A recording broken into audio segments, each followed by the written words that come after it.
इन लोगों में से शायद केवल ये कियान को ही इसकी परवाह नहीं थी। वह इतनी ठंडी थी मानो इस दुनिया की कोई भी चीज वास्तव में उसका ध्यान आकर्षित नहीं कर सकती। 9वें स्वर्ग की परी की तरह केवल येजिवेन ही उसे तिरछी नजर से देख सकती थी। उसे केवल येशिवेन की परवाह थी, बस इतना ही। हाँ, वरिष्ठ भाई की दृष्टि अच्छी है। येशिवेन के चेहरे पर थोड़ी खुशी झलक रही थी। वह टूटने वाला था और उसका मन भी बहुत खुश था। एक बार जब उसने आकाशीय क्षेत्र के चौथे स्वर्ग में कदम रखा तो उसकी युद्ध शक्ति की तुलना शायद आकाशीय क्षेत्र के 7वें स्वर्ग के स्वामी से की जा सकेगी। चाहे वह दिव्य क्षेत्र का चौथा स्वर्ग हो या दिव्य क्षेत्र का 7वां स्वर्ग, यह एक वाटरशेड था, विशेष रूप से दिव्य क्षेत्र का 7वां स्वर्ग जो वाटरशेड के बीच एक वाटरशेड था। एक बार जब उसने इस तरह की लड़ाकू शक्ति दिखाई तो एक कबीले के उच्च अधिकारी के बीच जो उसके अनुकूल नहीं थे, उन्हें 2 बार सोचना होगा। यहाँ तक अगर वे येशिवेन से निपटना चाहते थे तो भी हर कोई ऐसा नहीं कर सकता था। छोटे भाई, तेरी किस्मत अच्छी है। मेरी राय में, हालांकि आपकी प्रतिभा बहुत अद्भुत नहीं है, हालांकि यह सामान्य लोगों से बहुत दूर है, छोटे भाई का भाग्य वास्तव में एक दिव्य प्राणी जैसा है। मैंने प्राचीन किताबों को देखा है, लेकिन ये सभी लोग बिना किसी अपवाद के ऐसे लोग हैं जो भविष्य में महान चीजें हासिल करेंगे। ये कुयोंग ने एक नजर में येजिवेन की स्थिति को देखा। ये कौन ने एक नजर में येजिवेन की स्थिति को देखा। इन वर्षों में येजिवेन की जन्मजात प्रतिभा उसकी साधना के साथ साथ धीरे धीरे सुधरी थी। शुरुआत की तुलना में ये कौन को नहीं पता था कि वह कितना मजबूत था। हालांकि जो प्राकृतिक शास्त्र में प्रवेश करने में सक्षम थे वे अद्वितीय प्रतिभाशाली थे। इन लोगों में येजिवेन साधारण लग रही थी, इसलिए उनकी राय में येजिवेन की तेजी से प्रगति के लिए आकस्मिक मुठभेड़ों की एक श्रृंखला के अलावा कोई अन्य स्पष्टीकरण नहीं था। इस तरह के लोगों को आमतौर पर बड़े भाग्य वाले लोगों के रूप में जाना जाता था। स्वाभाविक रूप से उनकी किस्मत खराब नहीं थी, लेकिन येशिवेन की तुलना में अभी भी एक अंतर था। इस समय येजिवेन इस समय केवल मुस्कुरा सकती थी। वह ज्यादा कुछ नहीं बता पाई क्योंकि उनके शरीर के अंदर का रहस्यमय स्थान एक चौंकाने वाला रहस्य था जो किसी के सामने नहीं आ सका। एक दिन वह उसे अपने साथ अपने ताबूत में ले जाएगा। ठीक है, तो मैं ज्यादा नहीं बोलूंगा। यह किलिंग मीट एक बेहतरीन टॉनिक भी है। यदि इसे औषधीय आहार बनाने के लिए बहुत सारी औषधीय जड़ी बूटियों के साथ मिलाया जाए तो प्रभाव और भी बेहतर होगा। अगर आप इसे खाते हैं तो यह आपके लिए बहुत फायदेमंद होगा। पहले इस विनकिलिन के लिए मैं कुछ प्राचीन पुस्तकों को देखने गया और एक प्राचीन नुस्खा पाया। यह एक प्राचीन नुस्खा है जिसे प्राचीन मनुष्यों ने पीछे छोड़ दिया था जिन्होंने किलिन मांस को उबाला था। यह नुस्खा किलिन मांस के लाभों को अधिकतम कर सकता है। ये क्यूंग ने शून्य से एक प्राचीन नुस्खा पकड़ा और उसे येजिवेन को सौंप दिया। येजिवेन चुपके से अवाक रह गई। यह प्राचीन व्यक्ति वास्तव में साधारण भयंकर नहीं था। उसने वास्तव में किलिन को भोजन के रूप में खाने का साहस किया। आखिर किस तरह का उग्र व्यक्ति इतना उग्र हो सकता है? किसी को पता होना चाहिए कि प्राचीन समय में किलिन अब की तरह दुर्लभ होने से बहुत दूर था। वास्तव में यह लगभग एक घटना थी। हालांकि एक शुद्ध रक्त वाले किलिन में वयस्कता तक पहुंचने पर सेलेस्टियल बीइंग रियल्म की 9वीं परत की ताकत होगी। उनमें से मजबूत लोग आसानी से सेलेस्टियल बीइंग दायरे में प्रवेश कर सकते थे। इतने भयानक अस्तित्व के सामने किसी ने वास्तव में किलिन को भोजन के रूप में खाने की हिम्मत की। इसके अलावा सबसे महत्वपूर्ण बात यह थी कि इस व्यक्ति ने वास्तव में नुस्खा पर शोध किया था। इस प्राचीन नुस्खे को छोड़ने वाला व्यक्ति निश्चित रूप से अपनी पीढ़ी का एक मजबूत व्यक्ति था। नहीं, यह कहा जाना चाहिए कि वे अपनी पीढ़ी के बेजोड़ प्रखर व्यक्ति भी थे। वह बहुत उग्र था। येजिवेन केवल इतना ही कह सकता था कि वह बहुत उग्र था। येजिवेन ने प्राचीन नुस्खा के अभिलेखों पर नजर डाली। किलिन मांस के अलावा अन्य औषधीय सामग्री भी दुर्लभ और कीमती औषधीय सामग्री थी। हालांकि येजिवेन के त्यानयुवान दर्पण में भी बहुत सारी औषधीय सामग्री थी। हालांकि उन्हें उनमें से कई नहीं मिले, फिर भी वे उन्हें बदलने के लिए अन्य सामग्रियों का उपयोग कर सकते थे। उसने तनिक भी संकोच नहीं किया। उसने पहले ही 2 छोटी स्पिरिट क्रिस्टल खदानों के स्पिरिट क्रिस्टल को जला दिया था। दूसरे शब्दों में, उसने इतने कम समय में 20 बिलियन स्पिरिट क्रिस्टल का सेवन किया था। हालांकि उसे लगा कि वह सफलता पाने से बहुत दूर नहीं है, फिर भी वह उससे एक कदम दूर था। वह महसूस कर सकता था कि काइलिन मांस के इस बर्तन में अवसर छिपा है। ये क्यूंग किलिन के दिल को पहाड़ की दीवार के किनारे ले गया। उसने एक गुफा खोदी और बंद दरवाजे के प्रशिक्षण की स्थिति में प्रवेश किया। येजिवेन और येजुकोंग ने भी किलिन के इस विशाल पर्वत को छीलना और साफ करना शुरू कर दिया। इतने बड़े भयंकर जानवर को एक बर्तन तक नहीं मिला। येजिवेन ने केवल 8 खजानों वाले ब्रह्मांड कालड्रॉन का उपयोग किया। हालांकि 8 खजानों के ब्रह्मांड कड़ाही में कुछ दरारें थीं, येजिवेन के पास उन्हें ठीक करने का समय नहीं था। हालांकि यह किलिन को पकाने के लिए पर्याप्त से अधिक था। आधे दिन की मशक्कत के बाद आखिरकार विंड किलिन पूरी तरह से पक गया। अनगिनत हवा गुण सिद्धांत आसपास के क्षेत्र में प्रकट होने लगे और घाटी में लगातार उलझे रहे। औषधीय सुगंध के साथ मिश्रित अत्यंत मधुर मांसल गंध पूरी घाटी में तैर रही थी। येज़ेबेल ने आसपास के क्षेत्र में एक जादुई श्रृंखला स्थापित कर दी थी, इसलिए उन्होंने औषधीय सुगंध और भावपूर्ण गंध का थोड़ा सा भी भाग नहीं निकलने दिया। किसी को पता होना चाहिए कि यह इस किलिन के पूरे शरीर सार के साथ मिश्रित था। यदि यह एक सामान्य व्यक्ति होता तो इसका एक सूंड भी आसानी से स्वर्ग और पृथ्वी के पुल के माध्यम से टूट सकता था और हाउटियन राज्य से जियानेटियन राज्य में प्रवेश कर सकता था। इससे पता चला कि औषधीय प्रभाव कितना प्रभावी था। येज़ेबेल ने हवा में औषधीय सुगंध को सूंघा और अचानक ही महसूस किया कि उसके शरीर के सभी छिद्र खुलने वाले हैं। उसके शरीर में असली युवान भी हिलने लगा। लगभग औषधीय और मांस की सुगंध के प्रभाव में यह स्वतः ही आकाशीय क्षेत्र के चौथे आकाश में पहुंच गया। मैं लालसा से मर रहा हूं। मुझे इस तरह सोचने की उम्मीद नहीं थी। यह एक प्रामाणिक शुभ जानवर है जो मैंने पहले खाए गए बाढ़ के किसी भी ड्रैगन से कहीं ज्यादा मजबूत है। तो ज़िवेन ने नजरें झुकाकर कहा। अतीत में येज़ेबेल ने कुछ मिश्रित रक्त फ्लड ड्रैगन खाए थे और सोचा था कि यह पहले से ही दुनिया में सबसे अच्छा है। हालांकि प्रामाणिक किलिन की तुलना में यह अभी भी बहुत दूर की कड़ी थी। हालांकि वह पेटू नहीं था, फिर भी वह लार टपकाए बिना नहीं रह सकता था। दूसरी ओर येज़ुकोन भी दिव्य राजकुमार के पुत्र के अहंकार की कम परवाह नहीं कर सकता था। वह किलिन मांस को घूरे बिना नहीं रह सका। यह एक किलिन था, एक वास्तविक किलिन जिसे केवल प्राचीन पुस्तकों में ही देखा जा सकता था। यह किलिन जानवर नहीं था। एक वयस्क किलिन आकाशीय क्षेत्र के 9वें आकाश का एक भयानक बिजली घर था। अगर कोई उन्हें मारना चाहता है तो उसे अपनी जान देकर कीमत चुकानी होगी। इसके अलावा अगर कोई उन्हें मारना भी चाहता है तो उसे मौजूदा किलिन को ढूंढना होगा। जल्दी करो और खाओ, मैं और इंतजार नहीं कर सकता। येज़ेबेल ने तुरंत 8 खजाने वाले स्वर्ग और पृथ्वी के कालड्रोन को पकड़ लिया जो एक बड़े बर्तन में बदल गया था और मांस के एक बड़े टुकड़े को फाड़ दिया। उसने एक टुकड़ा लिया और तुरंत महसूस किया कि यह अतुलनीय रूप से स्वादिष्ट था। उसका पूरा शरीर चमक रहा था। उसने केवल यह महसूस किया कि उसके शरीर में ची धीरे धीरे ऊपर उठ रही थी। जब से उन्होंने खेती करना शुरू किया तब से उनकी भोजन की आवश्यकता अच्छे भोजन की इच्छा तक ही सीमित थी। सामान्य परिस्थितियों में वह उस प्रकार के भोजन को नहीं छूता था। साधारण भोजन में उनकी रुचि जगाना भी कठिन था। हालांकि आज का किलिन अलग था। यह एक प्रामाणिक प्राचीन शुभ पशु था और इसे खाने से व्यक्ति की खेती भी बढ़ सकती है। बिल्कुल पर्याप्त, मुझे अभी भी एक इंसान की तरह बनना है। येज़ेबेल ने भावुक होकर कहा। यदि ये क्यूओंग नहीं होता तो वह शायद सीधे उस स्थान पर किलिन जानवर के शरीर को कुचल देता और सीधे सभी रक्तसार को अवशोषित कर लेता। हालांकि यह विधि अधिक प्रत्यक्ष थी, लेकिन यह इस तरह खाना पकाने की तुलना कैसे कर सकती थी। इसके अलावा वह थोड़ा बहुत जानवर था। उसके बगल में 2 येज़ुकोंग और ये कियान भी तब तक खा रहे थे जब तक कि उनके मुंह से तेल नहीं टपकने लगा। उनके शरीर पर आभा बेकाबू लग रही थी, हलकों में बह रही थी। येज़ेबेल पहले ही दिव्य लोक के तीसरे स्तर के शिखर में प्रवेश कर चुकी थी। यह कहा जा सकता है कि वह पहले से ही शिखर पर था, इसलिए उसकी साधना बहुत सीमित थी, चाहे उसकी कितनी भी वृद्धि क्यों न हो। हालांकि ये दोनों अलग थे। उन्होंने अभी अभी दिव्य लोक के 6ठे स्तर में प्रवेश किया था और अभी भी बहुत सुधार की गुंजाइश थी। मूल रूप से वे नहीं जानते थे कि कितने स्पिरिट क्रिस्टल और इसमें कितना समय लगेगा। अब किलिन मास के औषधीय प्रभाव के तहत उनकी खेती आसमान छू रही थी। कहा जा सकता है कि काफी समय बच गया। दोनों तब तक खाते रहे जब तक उन्हें लगा कि उनका शरीर अब और नहीं खा सकता। वे पूरी तरह से भरे हुए थे, इसलिए उन्होंने हार मान ली और जल्दी से पालथी मारकर बैठ गए। फिर उन्होंने इस विशाल शक्ति को परिष्कृत करना शुरू किया। यह कोई साधारण किलिन नहीं था। यह दिव्य क्षेत्र के 9वें स्तर का एक शक्तिशाली अस्तित्व था। सामान्य परिस्थितियों में उन चारों का एक साथ होना इस किलिन के लिए एक मैच नहीं होगा। इसके अलावा यह भगवान जाने कितने वर्षों तक जीवित रहा और इसकी शक्ति इतनी गहरी थी कि यह भयानक थी। येज़ेबेल के खाना पकाने के बाद सारी शक्ति मांस में फैल गई थी। यदि यह एक सामान्य व्यक्ति होता तो वे इसे बिल्कुल भी सहन नहीं कर पाते। यह उनकी अपनी अत्याचारी शक्ति के कारण भी था कि वे इसे परिष्कृत कर सके। लेकिन फिर भी उन्होंने किलिन के मांस के केवल 1/4 से भी कम निगल लिया था। वे वास्तव में अब और नहीं खा सकते थे। आसमान छूती आध्यात्मिक क्यूई लगातार उनके छिद्रों से बाहर निकल रही थी। वे चाहते हुए भी इसे नियंत्रित नहीं कर सकते थे।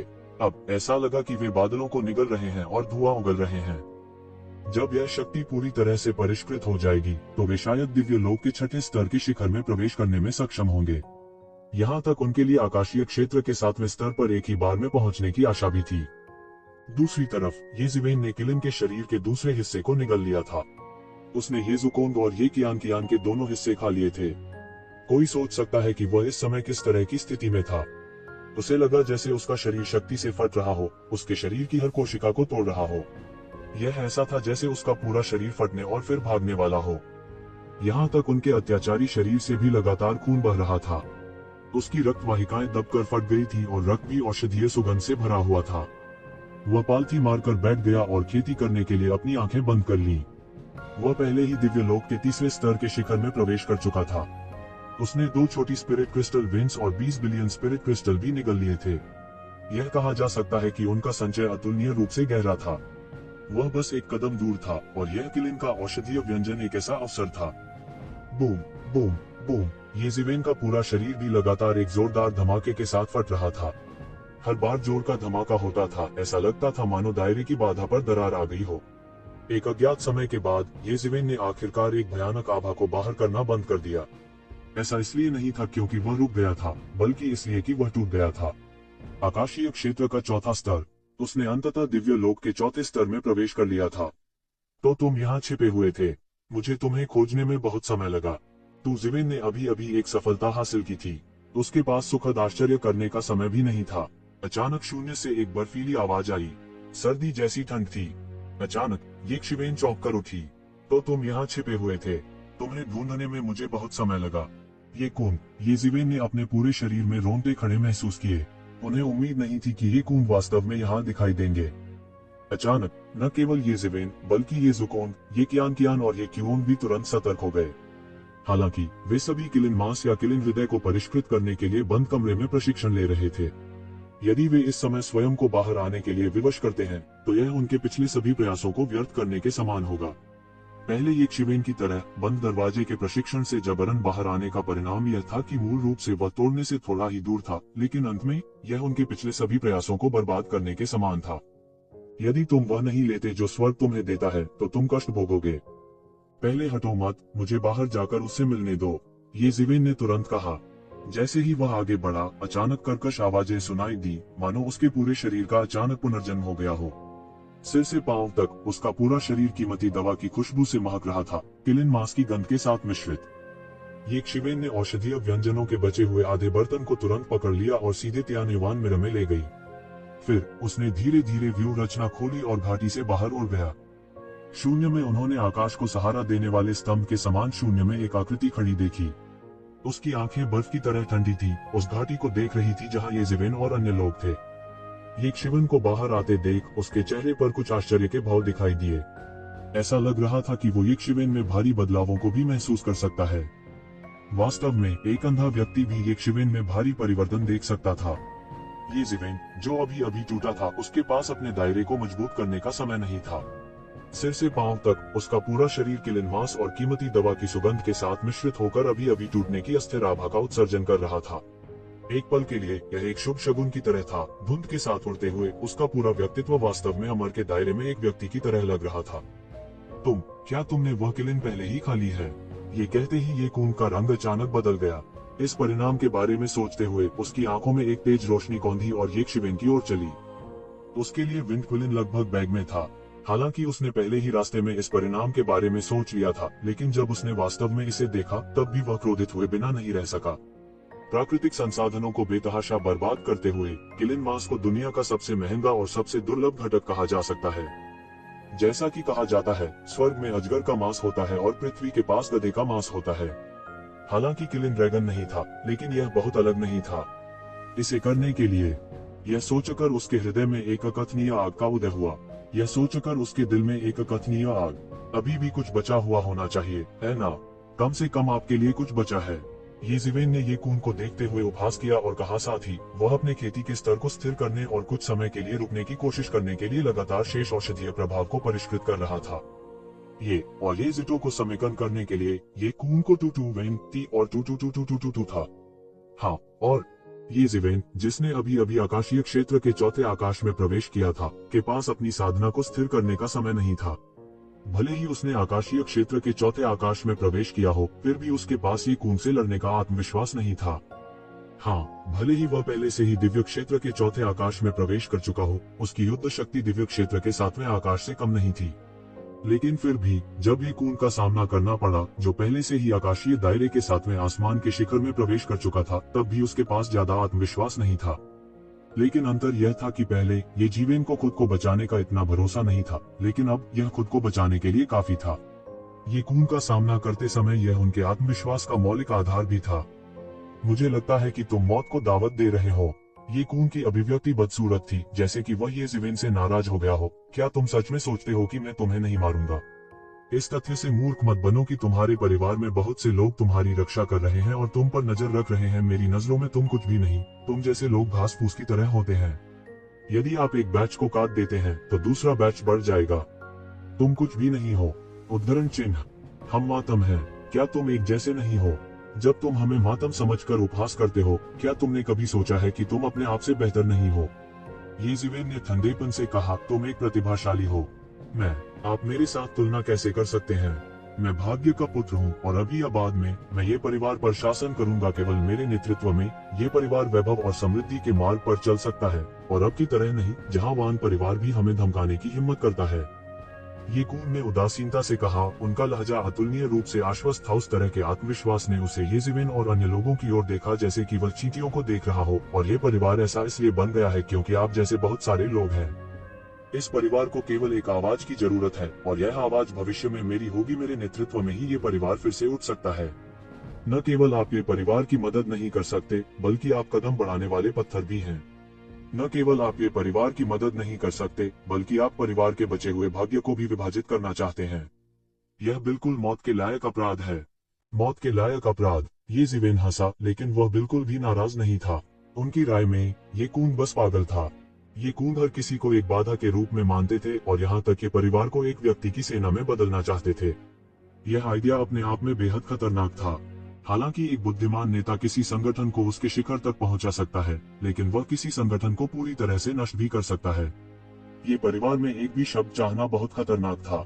यहाँ तक कि भगवान भी इस बात की गारंटी नहीं दे सकता था कि वह गलती नहीं करेगा।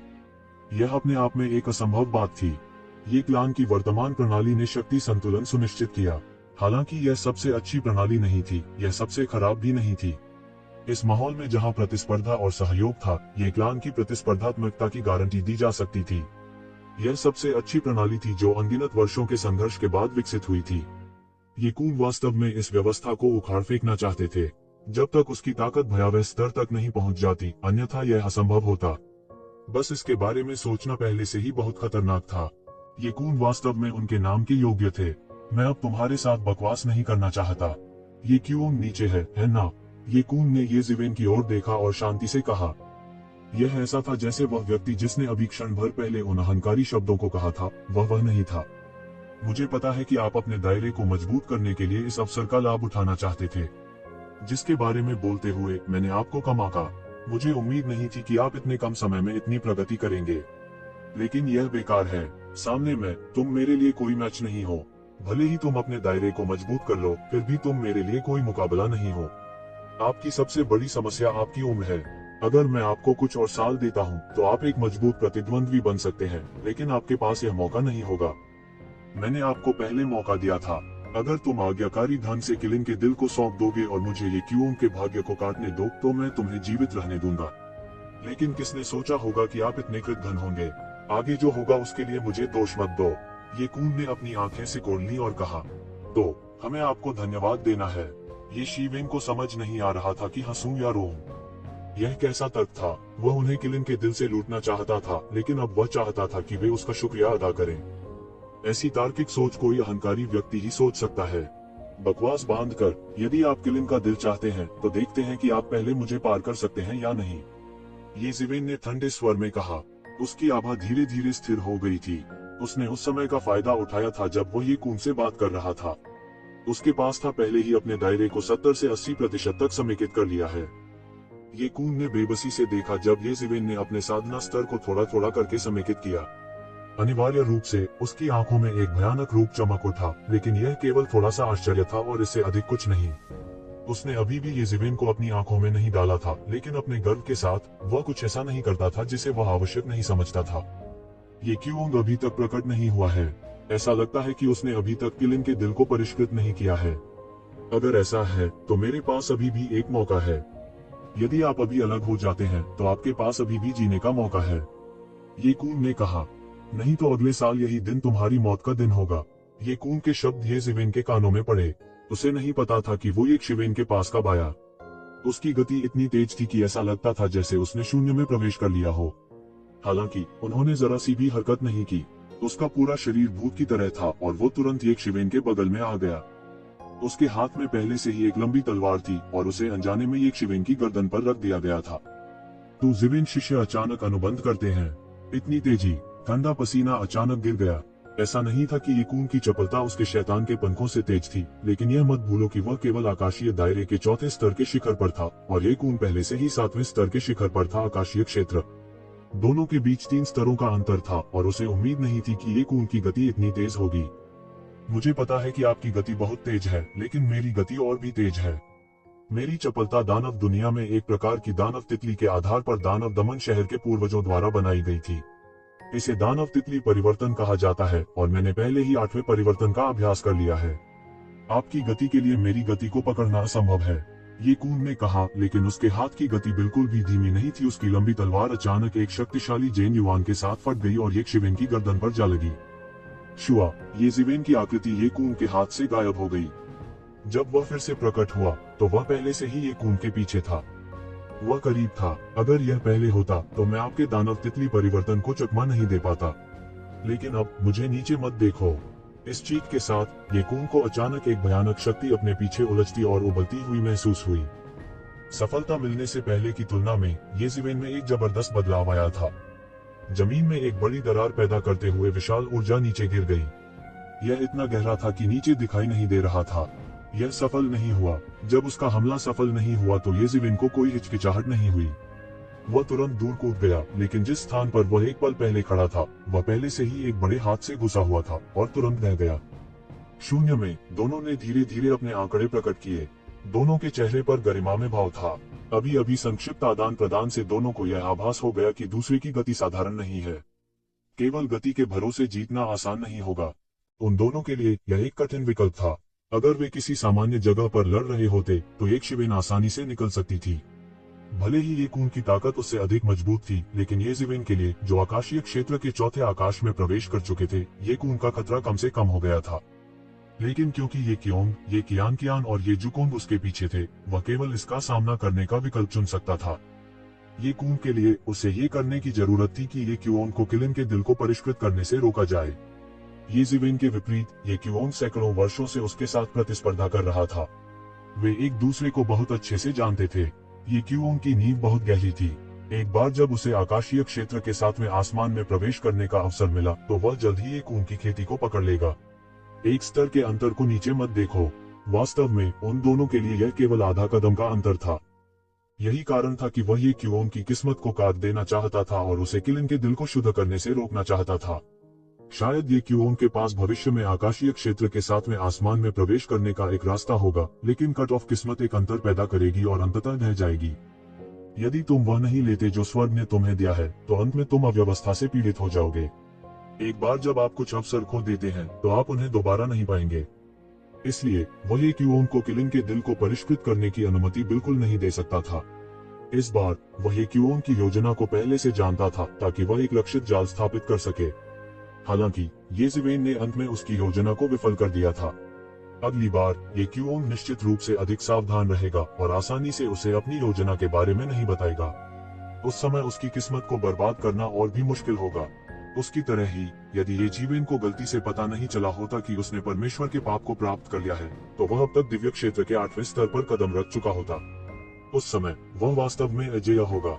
ये कून का सामना करने के लिए, जिसने पहले ही आकाशीय क्षेत्र के 8वें स्तर पर कदम रखा था, ये जिवेन के पास कोई मौका नहीं था। वह मौके पर ही गिर जाएगा और वह, ये क्योंग और अन्य सभी मर सकते हैं। यह कारण और प्रभाव का संबंध था। कोई भी छोटा परिवर्तन बड़ा अंतर पैदा कर सकता है, और इस बार ये जिवेन उसके आगे बढ़ने के रास्ते में रो रहा था। ये कून के चेहरे पर एक फीकी मुस्कान थी। उसने वास्तव में यह उम्मीद नहीं की थी कि एक छोटा पात्र जिसकी उसने अतीत में परवाह नहीं की थी, ये कि उनको मिटाने की उसकी योजना में सबसे बड़ी बाधा बन जाएगा। दोनों पक्षों के पास लड़ने के अपने कारण थे और न ही पीछे हट सकते थे। इसलिए एक क्षण में ही दोनों पक्षों ने पहले ही तय कर लिया था कि यह युद्ध अवश्यंभावी है। यह सोचकर ये कून की आंखें एक बार फिर ठंडी और निर्मम हो गईं। उसकी नजर में ये जिवेन अब एक लक्ष्य बन गया था जिसे मिटाना होगा। चूंकि आप नहीं जानते कि आपके लिए क्या अच्छा है, तो मुझे दोष न दें। मुझे पता है कि आपके कुछ आकस्मिक मुकाबले हुए हैं, लेकिन अब वे सभी मेरे हैं। ये कून की आंखें ठंडी थी, जैसे वह देख सकता था ये जीवन के माध्यम से। यदि आप मेरे भाग्यशाली मुठभेड़ चाहते हैं, तो आओ और इसे स्वयं आजमाएं। ये जीवन ने उपहास किया, चाहे आप कितना भी कहें, आप मेरी इच्छा को हिला नहीं सकते। यह लड़ाई मैं नहीं हारूंगी। ये जीवन के शरीर पर स्वर्ण दिव्यताएं उमड़ने लगी और सुनहरी चमक ने आकाश के आधे हिस्से को रोशन कर दिया। दूर से वह एक स्वर्ण देवता, बहादुर और अजेय जैसा दिखता था। इतने मजबूत दुश्मन के सामने ये जीवन ने पीछे हटने की हिम्मत नहीं की। उसके पीछे हवा और गड़गड़ाहट के पंख फैल गए और चारों ओर तेजी से हवा और गरज के साम्राज्य में बदल गया। अनगिनत हवा और गड़गड़ाहट की ताकतें आसमान में बढ़ गईं। ऐसा लगता था कि हवा और बिजली की शक्ति हवा और बिजली के देवताओं में बदल गई है। यह एक विजयी सेना की तरह था। ठीक है, तो मुझे तुम्हें मारने दो। ये कून ने एक कदम आगे बढ़ाया और उसके हाथ में एक लंबी तलवार दिखाई दी। उसने अपनी तलवार से काट डाला और अंतरिक्ष एक जोरदार धमाके के साथ चकनाचूर हो गया, पाउडर में बदल गया और सत्यानाश हो गया। अनगिनत महान रास्ते पैदा हुए और बुझ गए, इसके बीच में प्रकट हुए। ऐसा लगता था कि दुनिया में सब कुछ उसके भीतर समाहित है, जिसमें अंतहीन परिवर्तन है। इससे यह देखा जा सकता था कि एक शिवेन का क्षेत्र कितना अथाह था। सेलेस्टियल बीइंग दायरे की 7वीं स्वर्गीय परत के साधारण विशेषज्ञ उसके मैच नहीं थे। ये कून ने किसी भी चाल का उपयोग नहीं किया, बस एक साधारण तलवार का वार था, लेकिन इसमें एक अद्वितीय भयानक शक्ति थी। यह ऐसा था मानो स्वर्ग टूटकर गिर गया हो, और यह अतुलनीय रूप से भयानक था। ये जीवेन के हाथ तुरंत एक अजगर के पंजे की तरह फैल गए और शून्य में अनंत दिव्य प्रकाश फूट पड़ा। फटी सुनहरी रोशनी तलवार से भयंकर टकराई। डांग, सोने और लोहे के टकराने की विस्फोटक आवाज गूंजी। प्रकाश की सुनहरी किरणें और तलवार क्यूई एक दूसरे से भयंकर रूप से टकराई और बार बार कंपन करने लगी। अंतरिक्ष में हिंसक रूप से उतार चढ़ाव आया, जैसे कि वह गहरी नींद में हो। फिर यह अचानक एक जोरदार धमाके के साथ फट गया, जैसे कि वह इस भयानक शक्ति को समायोजित करने में पूरी तरह से असमर्थ हो। फाड़ना। एक पल में सुनहरी रोशनी जिसे ये जीवेन ने फाड़ दिया था, वह मौके पर ही खुल गई और ये कून की तलवार की रोशनी ने अपनी गति नहीं खोई और एक बार फिर ये जीवेन की ओर फिसल गई। ये जीवेन ने एक बार फिर से एक मुक्का मारा और बढ़ती मुट्ठी ऊर्जा एक बार फिर तलवार की रोशनी से टकरा गई। बूम! ये जीवेन की मुट्ठी की ऊर्जा के सामने तलवार क्यों पूरी तरह से ढह गई और सीधे एक दिव्य प्रकाश में बदल गई, जिसने आकाश को भर दिया और धुएं के गुबार में गायब हो गई। अंत में यह तलवार ये जीवेन के शरीर पर नहीं गिरी। हालांकि ये जीवेन का रंग अधिक से अधिक गरिमा में हो गया था। अभी अभी दोनों पक्ष आमने सामने टकराए थे और नतीजा यह हुआ कि एक शिवेन एक नुकसानदेह स्थिति में आ गई थी। हालांकि अंत में तलवार उसके सामने नहीं दौड़ी, लेकिन ये कून की तलवार के हमले की शक्ति ने ये जीवेन को इसका विरोध करने के लिए 2 चालों का उपयोग करने की आवश्यकता थी। अभी ये जीवेन ने केवल अपनी साधना को समेकित किया था और ये क्यूओन के सामने, जो आकाशीय क्षेत्र के साथ में आसमान की चोटी पर चढ़ गया था, वह अभी भी बहुत भोला दिखाई दे रहा था। यह सब पलक झपकते ही हो गया और जैसे ही ये जीवेन ने तलवार क्यूई को नष्ट कर दिया था, ये कून के हमले की अगली लहर हिंसक रूप से ये जीवेन की ओर बढ़ी। ये जीवेन को नहीं पता था कि यह किस प्रकार की तलवारबाजी है, लेकिन तलवार क्यूई तुरंत नीचे चली गई और तलवारबाजी का एक साम्राज्य बन गया, जिसने आकाश को ढक लिया और तलवार की रोशनी हर जगह एक तलवार का जाल बना दिया, जिसने तुरंत ये जीवेन को घेर लिया। ये जीवेन का सामना करते हुए ये कून ने किसी भी तकनीक का उपयोग करने की योजना नहीं बनाई और केवल ये जीवेन को दबाने के लिए अपनी अत्याचारी ताकत पर भरोसा किया। उनकी महत्वाकांक्षा छोटी नहीं थी। तलवार की रोशनी से भरे इस आकाश का सामना करते हुए ये जीवेन की आंखें मशाल की तरह थी और उसका बड़ा हाथ सीधे फैल गया और तुरंत तलवार की रोशनी के शून्य की ओर पकड़ लिया। डांग! एक जोर की दहाड़ गूंजी। ये जीवेन का बड़ा हाथ शून्य में तलवार की रोशनी से जमकर टकराया और आकाश अचानक बिखर गया, मानो ब्रह्मांड ढह रहा हो और आकाश ढह रहा हो। यह मंजर बेहद भयानक था और आम लोग इस तरह के खौफ की कल्पना भी नहीं कर पाएंगे। जब यह गड़गड़ाहट की शक्ति नीचे घाटी पर गिरी तो अनंत देव प्रकट हुए और इस शक्ति को पूरी तरह से घेर लिया। थम थम थम! इस अराजक स्थिति में ये जीवेन कुछ कदम पीछे हटे और अंत में यह शक्ति बंद हो गई। उसकी अभिव्यक्ति अधिक से अधिक गंभीर हो गई, लेकिन उसकी आंखों में कोई क्रोध नहीं था, जैसे कि वह एक रोबोट बन गया हो, और उसकी आंखों में केवल शीतलता और निर्ममता थी। वह पहले से ही स्पष्टता की स्थिति में प्रवेश कर चुका था और वह बहुत स्पष्ट था कि इस तरह के एक मजबूत दुश्मन के सामने जब तक कि थोड़ी सी चूक हुई, वो मौके पर ही मर सकता था। हर चीज का हिसाब लगाकर ही वह इस दुश्मन को रोकने का मौका पा सकता था। लेकिन सौभाग्य से आखिरकार वह पहले ही आकाशीय क्षेत्र के चौथे आकाश में प्रवेश कर चुका था, वरना उसके पास लड़ने की ताकत भी नहीं होती। यह बेकार है, मेरी ताकत के सामने तुम। बस काफी नहीं हो। ये कूंग एक भगवान की तरह ठंडे और निर्दयी थे। कोई अहंकार नहीं था, केवल सबसे सीधा आत्मविश्वास था। उसका बड़ा हाथ शून्य की ओर पकड़ लिया और अचानक शून्य पानी की तरह उबलने लगा और फिर कई तलवार सिद्धांत सीधे उसके शरीर के चारों ओर तलवार के सिद्धांतों का एक साम्राज्य बनाते हुए मौके पर प्रकट हुए। ये ज़िवेन मुंह भर ठंडी हवा लेने के अलावा और कुछ नहीं कर सकती थी। ये कून की खेती और तलवारबाजी की समझ वास्तव में भयानक थी।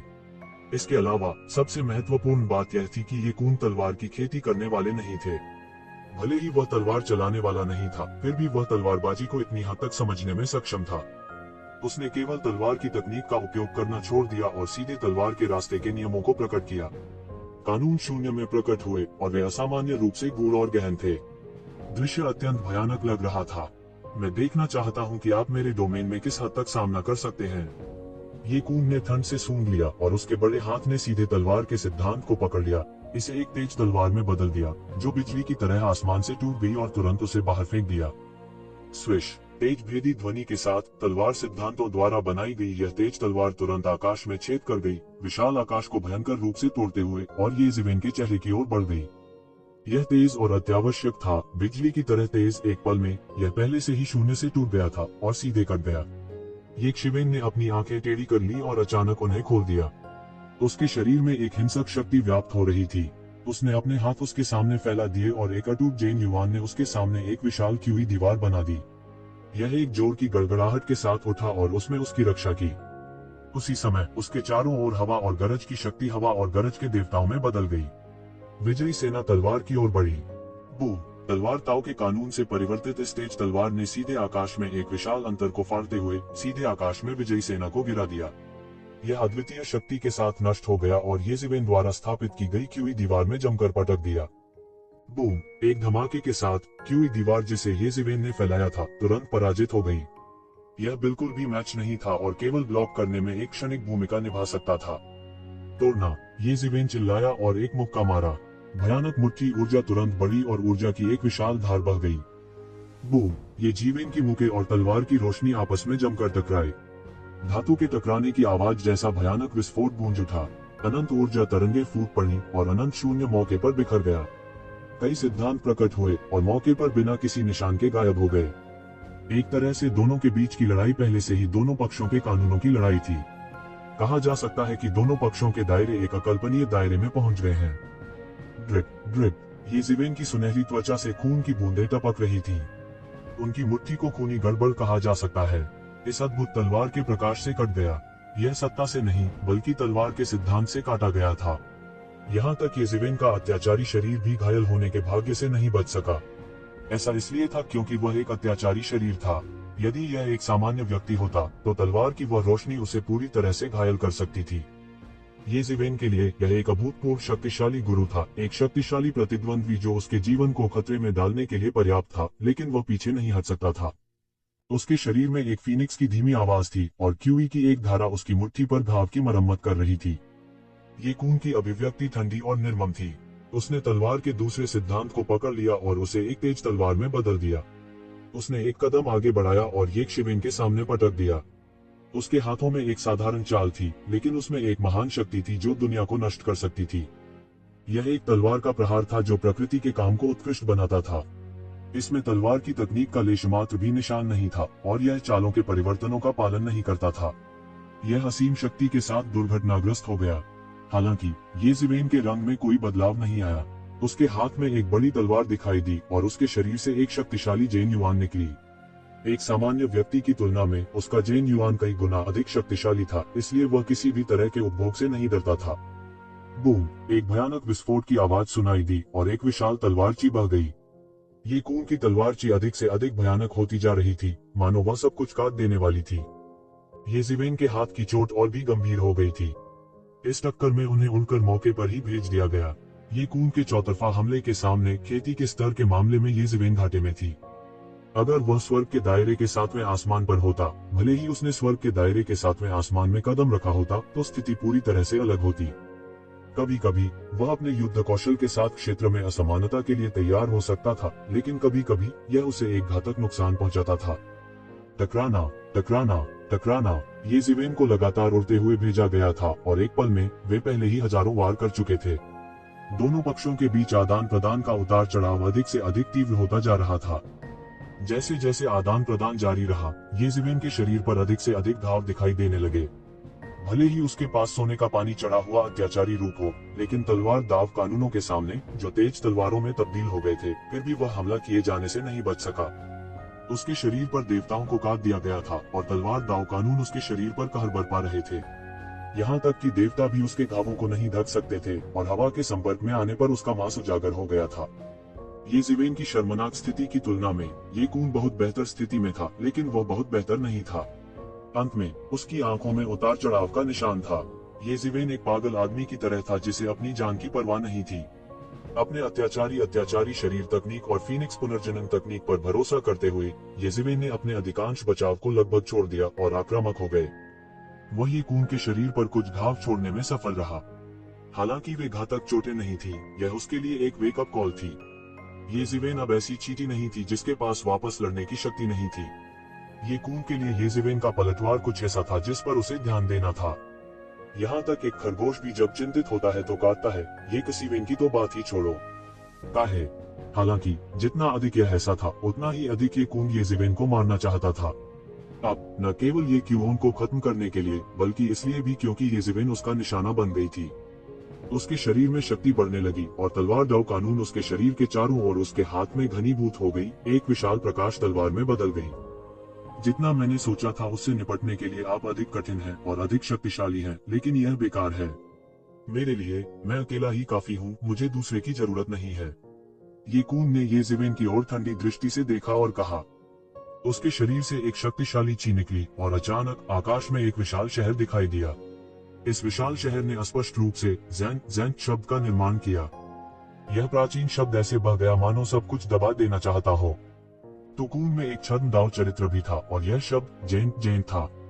यह वाकई भयानक था। येज़ेवेन देख सकते थे कि येकून के शरीर से अनगिनत शक्ति बाहर निकलने लगी थी और ज़ैन शब्द के ऊपर संघनित हो गई, जिससे ज़ैन शब्द से बना शहर बड़ा और बड़ा हो गया। आसपास का सब कुछ तुरंत शांत हो गया, चाहे वह टूटी फूटी जगह हो या अराजकता। इस शक्ति के सामने सब कुछ एक पल में दब गया।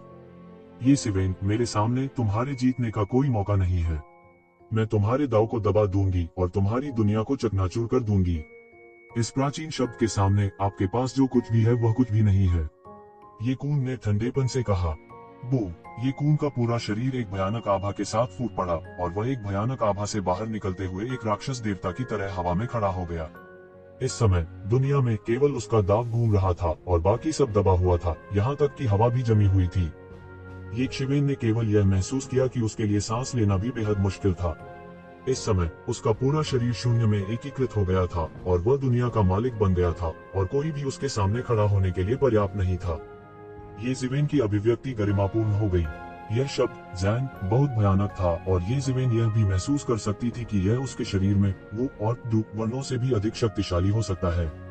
उसके शरीर में केवल फैंग चरित्र ही येकून के जैन चरित्र के खिलाफ लड़ने में सक्षम हो सकता है। यह दानव दमन शहर का अद्वितीय छद्मदाव चरित्र होना चाहिए। मुझे उम्मीद नहीं थी कि दानव भगवान ये आपको यह शब्द देंगे। येज़ेवेन ने पहले ही इस छद्मदाव चरित्र की उत्पत्ति का अनुमान लगा लिया था। हाँ, यह दानव दमन शहर का छद्मदाव चरित्र होना चाहिए और यहाँ तक कि दानव दमन शहर का उदय भी इस शब्द ज़ैन के कारण हुआ था। इसके अलावा डेमन सप्रेसिंग सिटी के पूर्वजों ने जैन शब्द से एक खोई हुई तकनीक को समझा था और धीरे धीरे डेमन सप्रेसिंग सिटी का गठन किया और केवल डेमन सप्रेसिंग सिटी के स्वामी ही इस शब्द जैन के योग्य थे। क्योंकि केवल इस शब्द ज़ैन के साथ ही बहुत कम समय में दानव दमन शहर की मार्शल आर्ट में महारत हासिल करना संभव हो सकता है और इसे एक बहुत ही गहन दायरे में परिष्कृत किया जा सकता है। अब जब ये शब्द ज़ैन येकून के हाथ में दिखाई दिया था तो कोई कल्पना कर सकता है कि येकून से जुड़े दानव दमन शहर का कितना महत्व है। यह कुछ भी नहीं है, मैं भविष्य में दानव दमन शहर का वंशज होऊंगा और अब यह सिर्फ दानव दमन शहर का एक अवतार है, बस इतना ही। हालांकि मैंने सुना है कि आपके शरीर में सील शब्द है। ज़ैन शब्द और सील शब्द हमारे पूर्वजों द्वारा एक ही स्थान पर पाए गए थे, लेकिन मुझे उम्मीद नहीं थी कि इनको दबाने के लिए याम जीवन और मृत्यु आरेख आपके शरीर में। ये ज़ेंटियन वास्तव में कुलपति के पास गया और मैं नहीं पता है कि उसने क्या कीमत चुकाई, लेकिन उसने वास्तव में आपको मुहर शब्द दिया। तुकून ने बेहोश होकर कहा और उसके शरीर पर आभा अधिक से अधिक शक्तिशाली हो रही थी।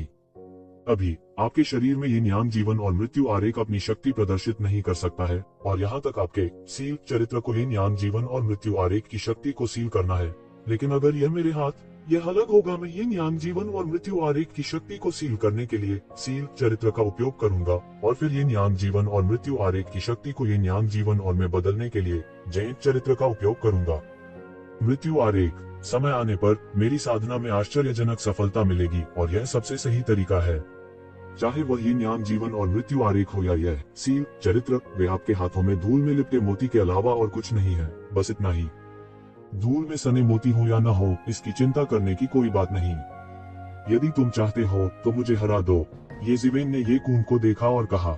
उसकी आंखें टिमटिमा उठी, क्योंकि ये कून के शब्दों ने उसे एक नया विचार दिया था। उसके लिए यह यिन यांग जीवन और मृत्यु आरेख उतना अच्छा नहीं था जितना अन्य लोगों ने कल्पना की थी। इसके विपरीत उसके लिए यह यिन यांग जीवन और मृत्यु आरेख एक टाइम बम की तरह था, और वह नहीं जानता था कि यह कब फटेगा। इस यिन यांग जीवन और मृत्यु आरेख को दबाने के लिए मोहर वर्ण की अधिकांश शक्ति का उपयोग किया गया था। हालांकि यदि वह दमन चरित्र प्राप्त कर सकता है, तो वह यिन यांग जीवन और मृत्यु आरेख की शक्ति को बदलने में सक्षम होगा, और उसकी ताकत तुरंत बढ़ जाएगी। तब वह जीवन और मृत्यु की शक्ति को प्रकट करने में सक्षम होगा, जो कि अद्वितीय था। येजिवेन, तुम्हारी हिम्मत कैसे हुई? मुझे वास्तव में उम्मीद नहीं थी कि तुम मेरे खिलाफ साजिश करने की हिम्मत करोगे। ये कून को इतना गुस्सा आया कि वह हंस पड़ा। उसने येजिवेन के विचारों के माध्यम से देखा था, या यूं कहें कि येजिवेन का इसे छुपाने का जरा सा भी इरादा नहीं था। उसे उम्मीद नहीं थी कि येजिवेन ऐसी परिस्थितियों में भी उसके खिलाफ साजिश रचने की हिम्मत करेगी। वह बहुत दुस्साहसी और कानून विहीन था। यदि वह इस तरह का व्यक्ति नहीं होता, तो अपनी वापसी के बाद वह इतनी परेशानी कैसे पैदा कर सकता था? आपको लगता है कि आप मेरे खिलाफ योजना बना सकते हैं? आपको लगता है कि मैं आपके खिलाफ योजना नहीं बना सकता? ये कून, भाग्य का पहिया घूमता है, जल्दी या बाद में आप मेरे हाथों में पड़ जाएंगे। येजिवेन ने मुस्कुराते हुए कहा। क्या मजाक? तू कून ने अपने चेहरे पर एक बर्फीली ठंडक के साथ कहा। एक पल में सप्रेस पात्र येजिवेन की ओर गिर पड़ा। दुनिया ने अचानक रंग बदल दिया। आकाश काला हो गया, सूर्य और चंद्रमा ने अपना प्रकाश खो दिया। इस दमन चरित्र के दबाव में सब कुछ कांप उठा। इसने सब कुछ हिंसक रूप से दबा दिया। सभी महान दाव, सभी कानूनों, सभी मार्शल आर्ट को दबा दिया गया और संयमित किया गया। जब तक किसी की ताकत ये कून से परे नहीं थी, तब तक इस दमन चरित्र के सामने सब कुछ तैरते बादल की तरह था। किसी की ताकत जितनी अधिक शक्तिशाली होगी, उतना ही वह दमन चरित्र से एक पागल पलटवार करेगा। इसके अलावा इस दमन चरित्र के बारे में ये कून की समझ येजिवेन की सील चरित्र की समझ से कहीं अधिक गहरी थी। इस समय येजिवेन के शरीर से भी दो भयानक आभा निकल रही थी।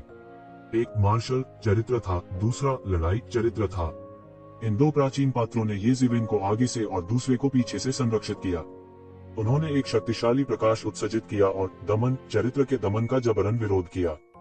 बूम बूम बूम, तीन प्राचीन पात्रों ने शून्य में लगातार प्रकाश की शक्तिशाली किरणें उत्सर्जित की। यह बेहद भयानक था। जैसे जैसे टकराव तेज होता गया, तीन प्राचीन पात्र वास्तव में तीन आकृतियों में बदलने लगे।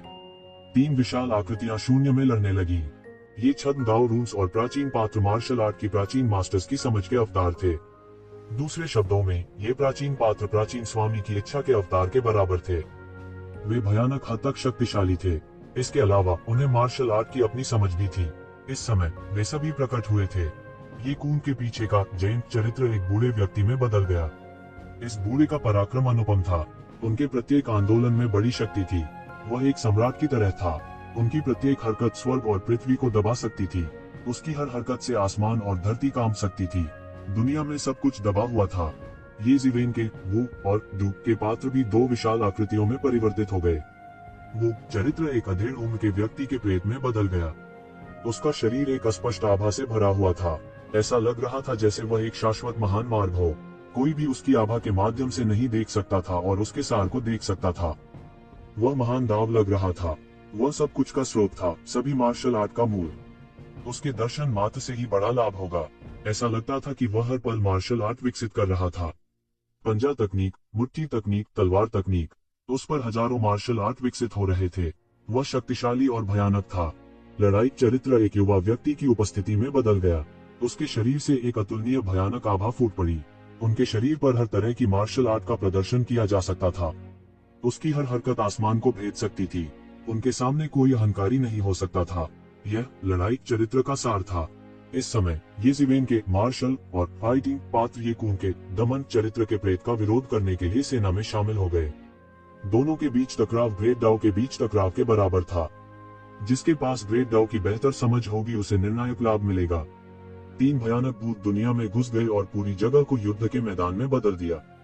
केवल येज़िवेन के पैरों के नीचे की घाटी ही उसके देवताओं के संरक्षण में सुरक्षित और स्वस्थ थी। यहाँ तक येज़िवेन के शरीर के अंदर सील चरित्र ने भी दमन चरित्र के अस्तित्व को महसूस किया। लगातार हलचल कर रहा था। वह प्रेत बनकर आगे बढ़ना चाहता था, हालांकि इसे येज़िवेन ने दबा दिया था। एक बार जब मोहर चरित्र ने अपना शरीर छोड़ दिया तो यिन यांग जीवन और मृत्यु आरेख की शक्ति तुरंत प्रस्फुटित होगी। उसके लिए यह एक आपदा होगी। कम से कम वर्तमान येज़िवेन के लिए उसके पास यिन यांग जीवन और मृत्यु आरेख की शक्ति को बचाने का कोई तरीका नहीं था। फिर भी हर पल उसके शरीर से बड़ी मात्रा में जेन युआन निकल रही थी।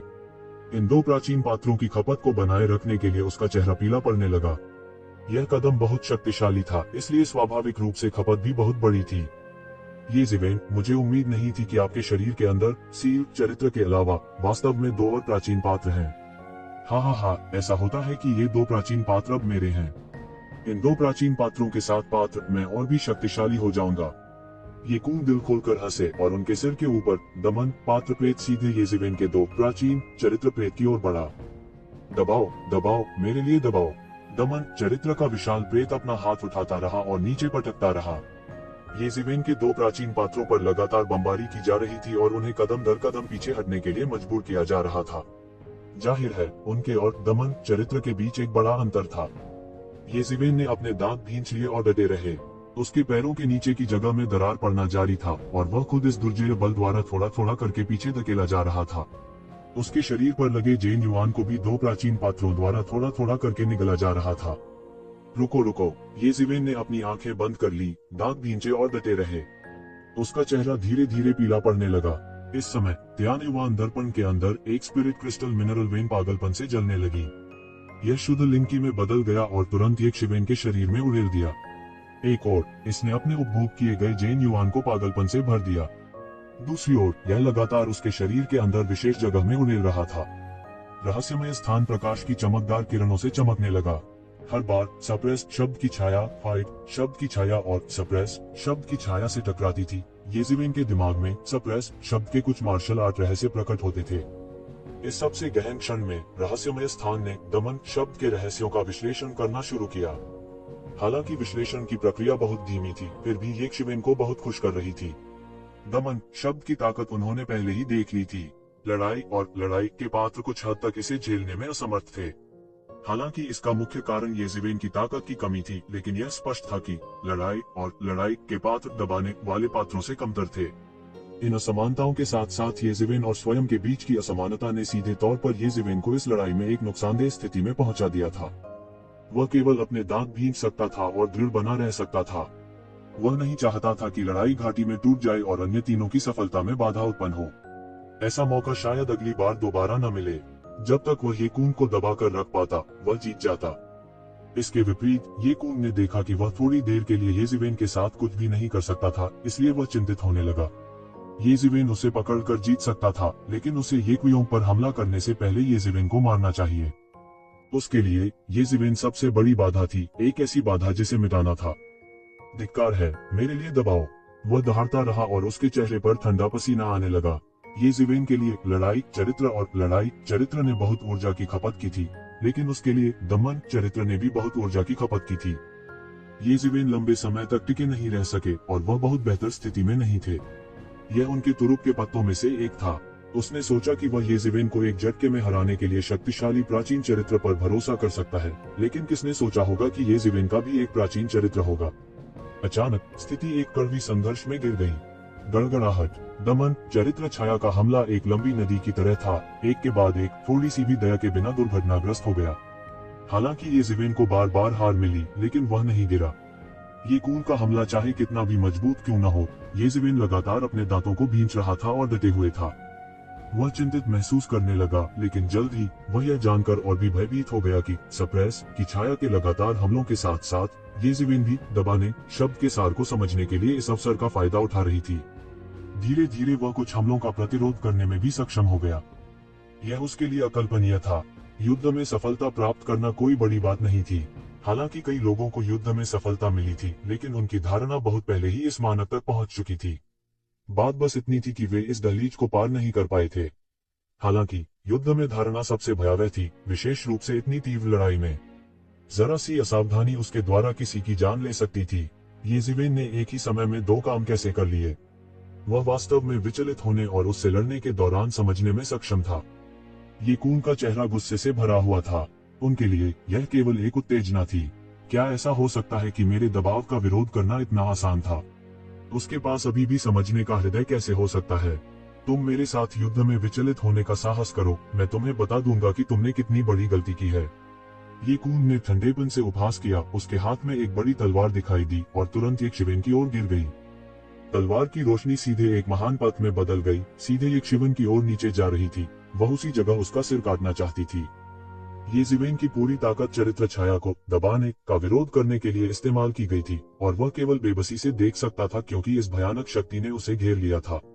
इस तलवार ये कून ने बिल्कुल भी पीछे नहीं हटे। यहाँ तक आकाशीय क्षेत्र के 7वें स्तर का एक भयानक मास्टर भी मौके पर गंभीर रूप से घायल हो सकता है। यह एक ऐसी तलवार थी जो वास्तव में दुनिया को विभाजित कर सकती थी। यह देखते हुए कि यह तलवार येज़िवेन को लगने वाली थी, येज़िवेन बिल्कुल भी प्रतिक्रिया नहीं कर सकती थी और केवल सीधे हवा और गरजते पंखों को अपने पीछे फैला सकती थी और फिर सीधे उसे घेर लिया। बूम! वह भयानक तलवार प्रकाश बेरहमी से येज़िवेन की हवा और गड़गड़ाहट के पंखों पर टूट पड़ा और हवा और गड़गड़ाहट की अंतहीन शक्ति उस पल में पूरी तरह से नष्ट हो गई। Crack crack! येज़िवेन की हवा और गड़गड़ाहट के पंख इस बल के तहत वास्तव में थोड़ा थोड़ा करके बिखर गए।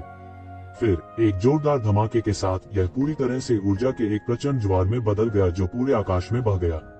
येज़िवेन की हवा और गड़गड़ाहट के पंख बहुत शक्तिशाली थे, लेकिन अब यह पूरी तरह से ढह गया और एक जोरदार धमाके के साथ बह गया।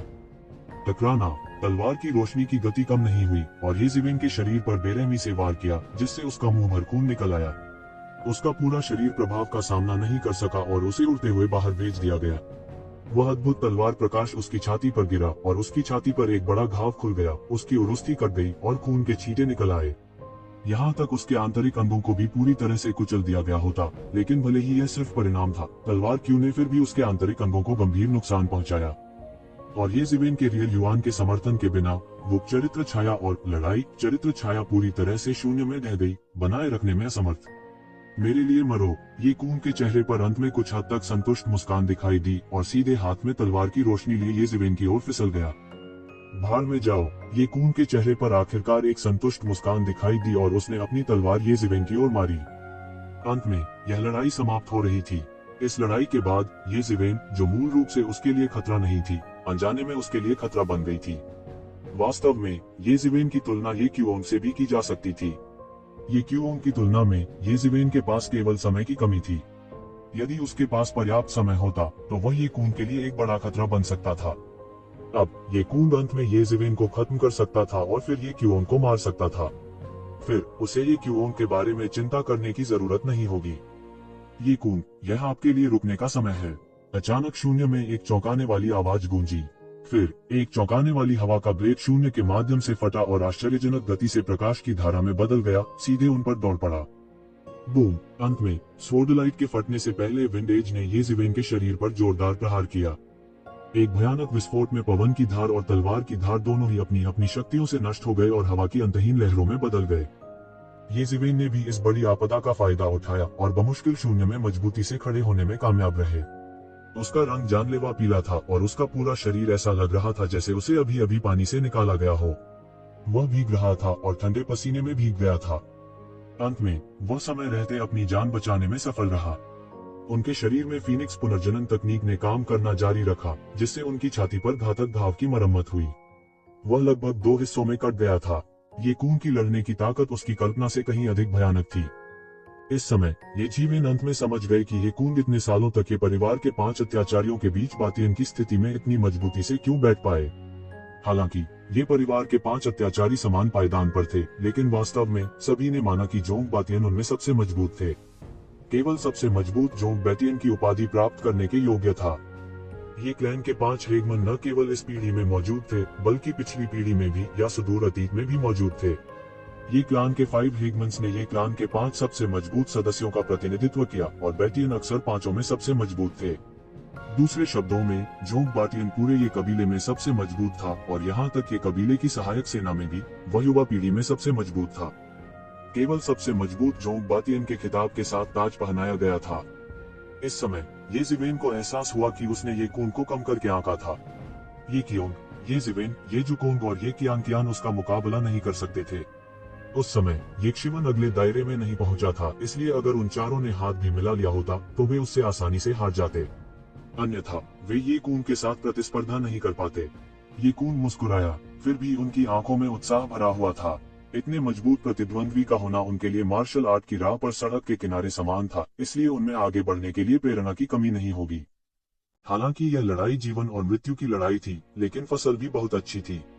बेशक लड़ाई जरूरी थी। एक लड़ाई ने उन्हें एक बंद दरवाजे के प्रशिक्षण सत्र से कहीं अधिक अंतर्दृष्टि प्रदान की। कोई आश्चर्य नहीं कि वे जितने अधिक युद्ध के दीवाने थे, उतनी ही तेजी से उनकी साधना प्रगति होगी। ये क्यूओंग, ये कून ने घाटी में देखा। इस समय ये क्यूओंग के अलावा वह किसी और के बारे में नहीं सोच सकता था जो उसके हमले को रोक सके। निश्चित रूप से नीचे घाटी से एक आकृति उड़ी। यह ये क्यूओंग था। ये क्यूओंग अपने हाथों को उसकी पीठ के पीछे करके खड़ा था। उसके शरीर से एक शक्तिशाली आभा निकल रही थी। यह शक्तिशाली आभा कुछ हद तक ये कून के समान थी, लेकिन ये कून की आभा से थोड़ी कमजोर थी। ये जिवेन एक नजर में देख सकते थे कि ये क्यूओंग ने आखिरकार आकाशीय क्षेत्र की 7वीं स्वर्गीय परत में कदम रखा था। उसने आकाशीय क्षेत्र की 7वीं स्वर्गीय परत में कदम रखा था, इसलिए वह अभी भी इस आभा को पूरी तरह से नियंत्रित करने में असमर्थ था। उसने आकाश में ये कून को देखा और ठंडेपन से कहा, ये कून बहुत हो गया। बकवास, क्या आपको लगता है कि मैं बकवास हूँ? ये कून अचानक हंसे और ठंडेपन से बोले, मुझे उम्मीद नहीं थी कि आप भी आकाशीय दायरे के साथ में आसमान में कदम रखेंगे, लेकिन क्या आपको लगता है कि आप मेरे विरोधी हैं या बेकार हैं? भले ही आप आकाशीय क्षेत्र के साथ में आसमान में कदम रखते हैं, आप मेरे विरोधी नहीं हो सकते और मैं आपको तब तक हरा भी सकता हूँ जब तक कि आपकी साधना का स्तर गिर न जाए, मानो या न मानो। उद्धरण चिन्ह। बेशक मुझे विश्वास है। ये क्यूओंग ने सिर हिलाया। उसने दिव्य लोक के साथ में आकाश में अभी अभी कदम रखा था और उसका साधना स्तर अभी तक स्थिर नहीं हुआ था। यह वास्तव में संभव था कि उसे आकाशीय क्षेत्र के छठे आसमान में वापस पीटा जाएगा। यदि यह केवल एक व्यक्ति होता तो मैं आपका विरोधी नहीं हो सकता, लेकिन अब उसके साथ भले ही मैं आपका विरोधी न हो, आप हमारा कुछ नहीं कर पाएंगे। ये कून ने ये क्यूओंग को ठंडेपन से देखा। यह स्पष्ट था कि वो ये क्यूओंग से थोड़ा डरा हुआ था, लेकिन वह पीछे नहीं हटा। उसने अनिच्छा की अभिव्यक्ति के साथ ये क्यूओंग को देखा। उसने इतनी दूर, इतने करीब, सफल होने के इतने करीब की योजना बनाई थी। उसने अपने 2 सबसे बड़े दुश्मनों से छुटकारा पा लिया होगा, जिससे भविष्य में उसके शीर्ष पर पहुंचने का रास्ता साफ हो जाएगा। किसने सोचा होगा कि चीजें इस तरह बदल जाएंगी? मैं देखना चाहता हूँ, भले ही आप हमारे साथ हो, आप क्या कर सकते हैं? वह अब गंभीर रूप से घायल है और कोई खतरा नहीं है। ये कून ने जल्दी से अपना मन बना लिया और गंभीर रूप से घायल ये जिवेन को देखा और उन्हें मारने का फैसला किया। उस मामले में ये कून, इसके लिए मुझे दोष मत दो, ये क्यूओंग ने कहा और उसकी आभा पागलों की तरह बहने लगी। अनगिनत जेन युवान बाहर खींचे गए, एक बढ़ती हुई धारा का निर्माण किया और आकाश में फाइटिंग शब्द की एक आभासी छवि बनाई। यह एक युवा व्यक्ति में बदल गया और उसकी आभा राक्षसी थी। ये कून के पीछे दमन शब्द की आभासी छवि का सामना करना पड़ रहा था। हालांकि वह भी अभी अभी पार कर पाया था। यह मत भूलिए कि उसका साधना स्तर एक शिवेन की तुलना में बहुत अधिक था, इसलिए उसकी आभा एक शिवेन की तुलना में बहुत कमजोर नहीं थी। ये कून, आपने गलत अनुमान लगाया है। मुझे आकाशीय क्षेत्र के साथ में आकाश में कदम रखने दो और जल्द ही तुम्हारा लाभ चला जाएगा और मैं पकड़ लूंगा। ये क्यूओंग ने ये कून को देखा और कहा, हालांकि मैं अभी तक शिखर पर नहीं पहुंचा हूं, लेकिन यह काफी है हमारे लिए समान स्तर पर लड़ने के लिए। उसके पीछे डू चरित्र की छाया अचानक चली गई और ये कून की ओर बढ़ी। एक पल में उनका शरीर अनगिनत प्रकार की मार्शल आर्ट और युद्ध तकनीकों में परिवर्तित हो गया था। ऐसा लग रहा था कि ये कून का शरीर शिखर पर पहुंच गया है।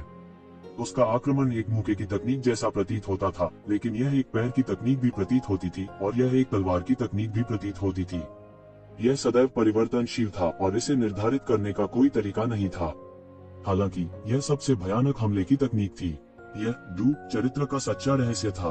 ये जिवेन की तुलना में ये क्यूओंग की डू चरित्र की समझ कहीं अधिक गहरी थी।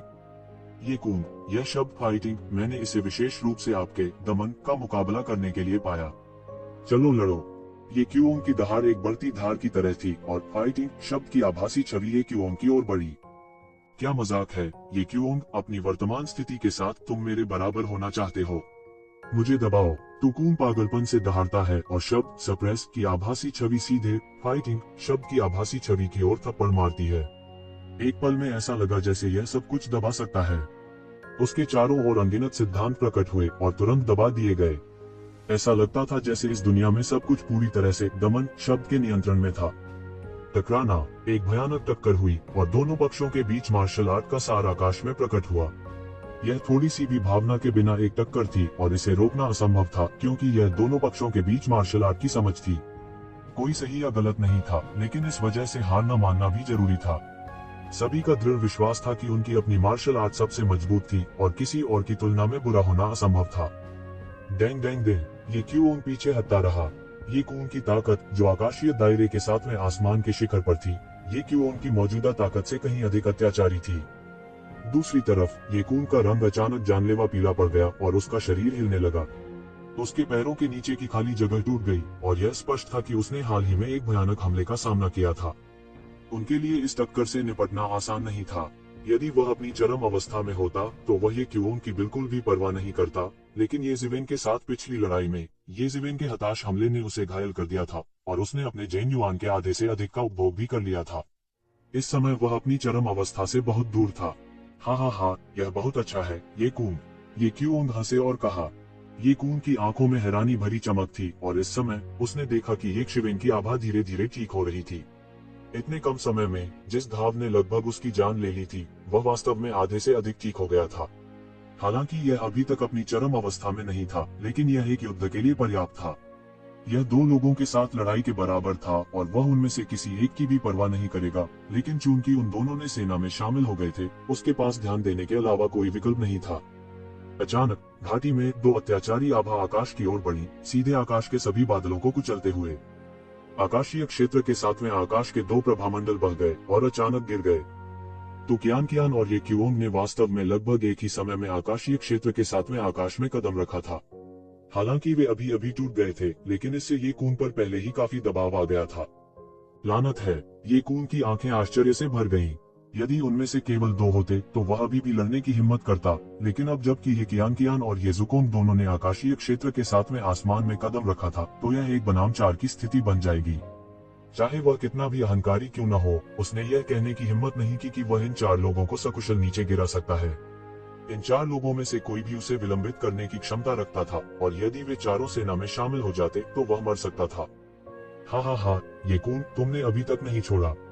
क्या तुम डरे हुए हो? मैंने तुम्हें डराकर मार डाला, येज़िवेन ने हंसते हुए कहा। उसके शरीर पर चोटों को प्रभावित करते हुए उसका चेहरा कुछ पीला पड़ गया था, लेकिन उसका मूड असाधारण रूप से लापरवाह था।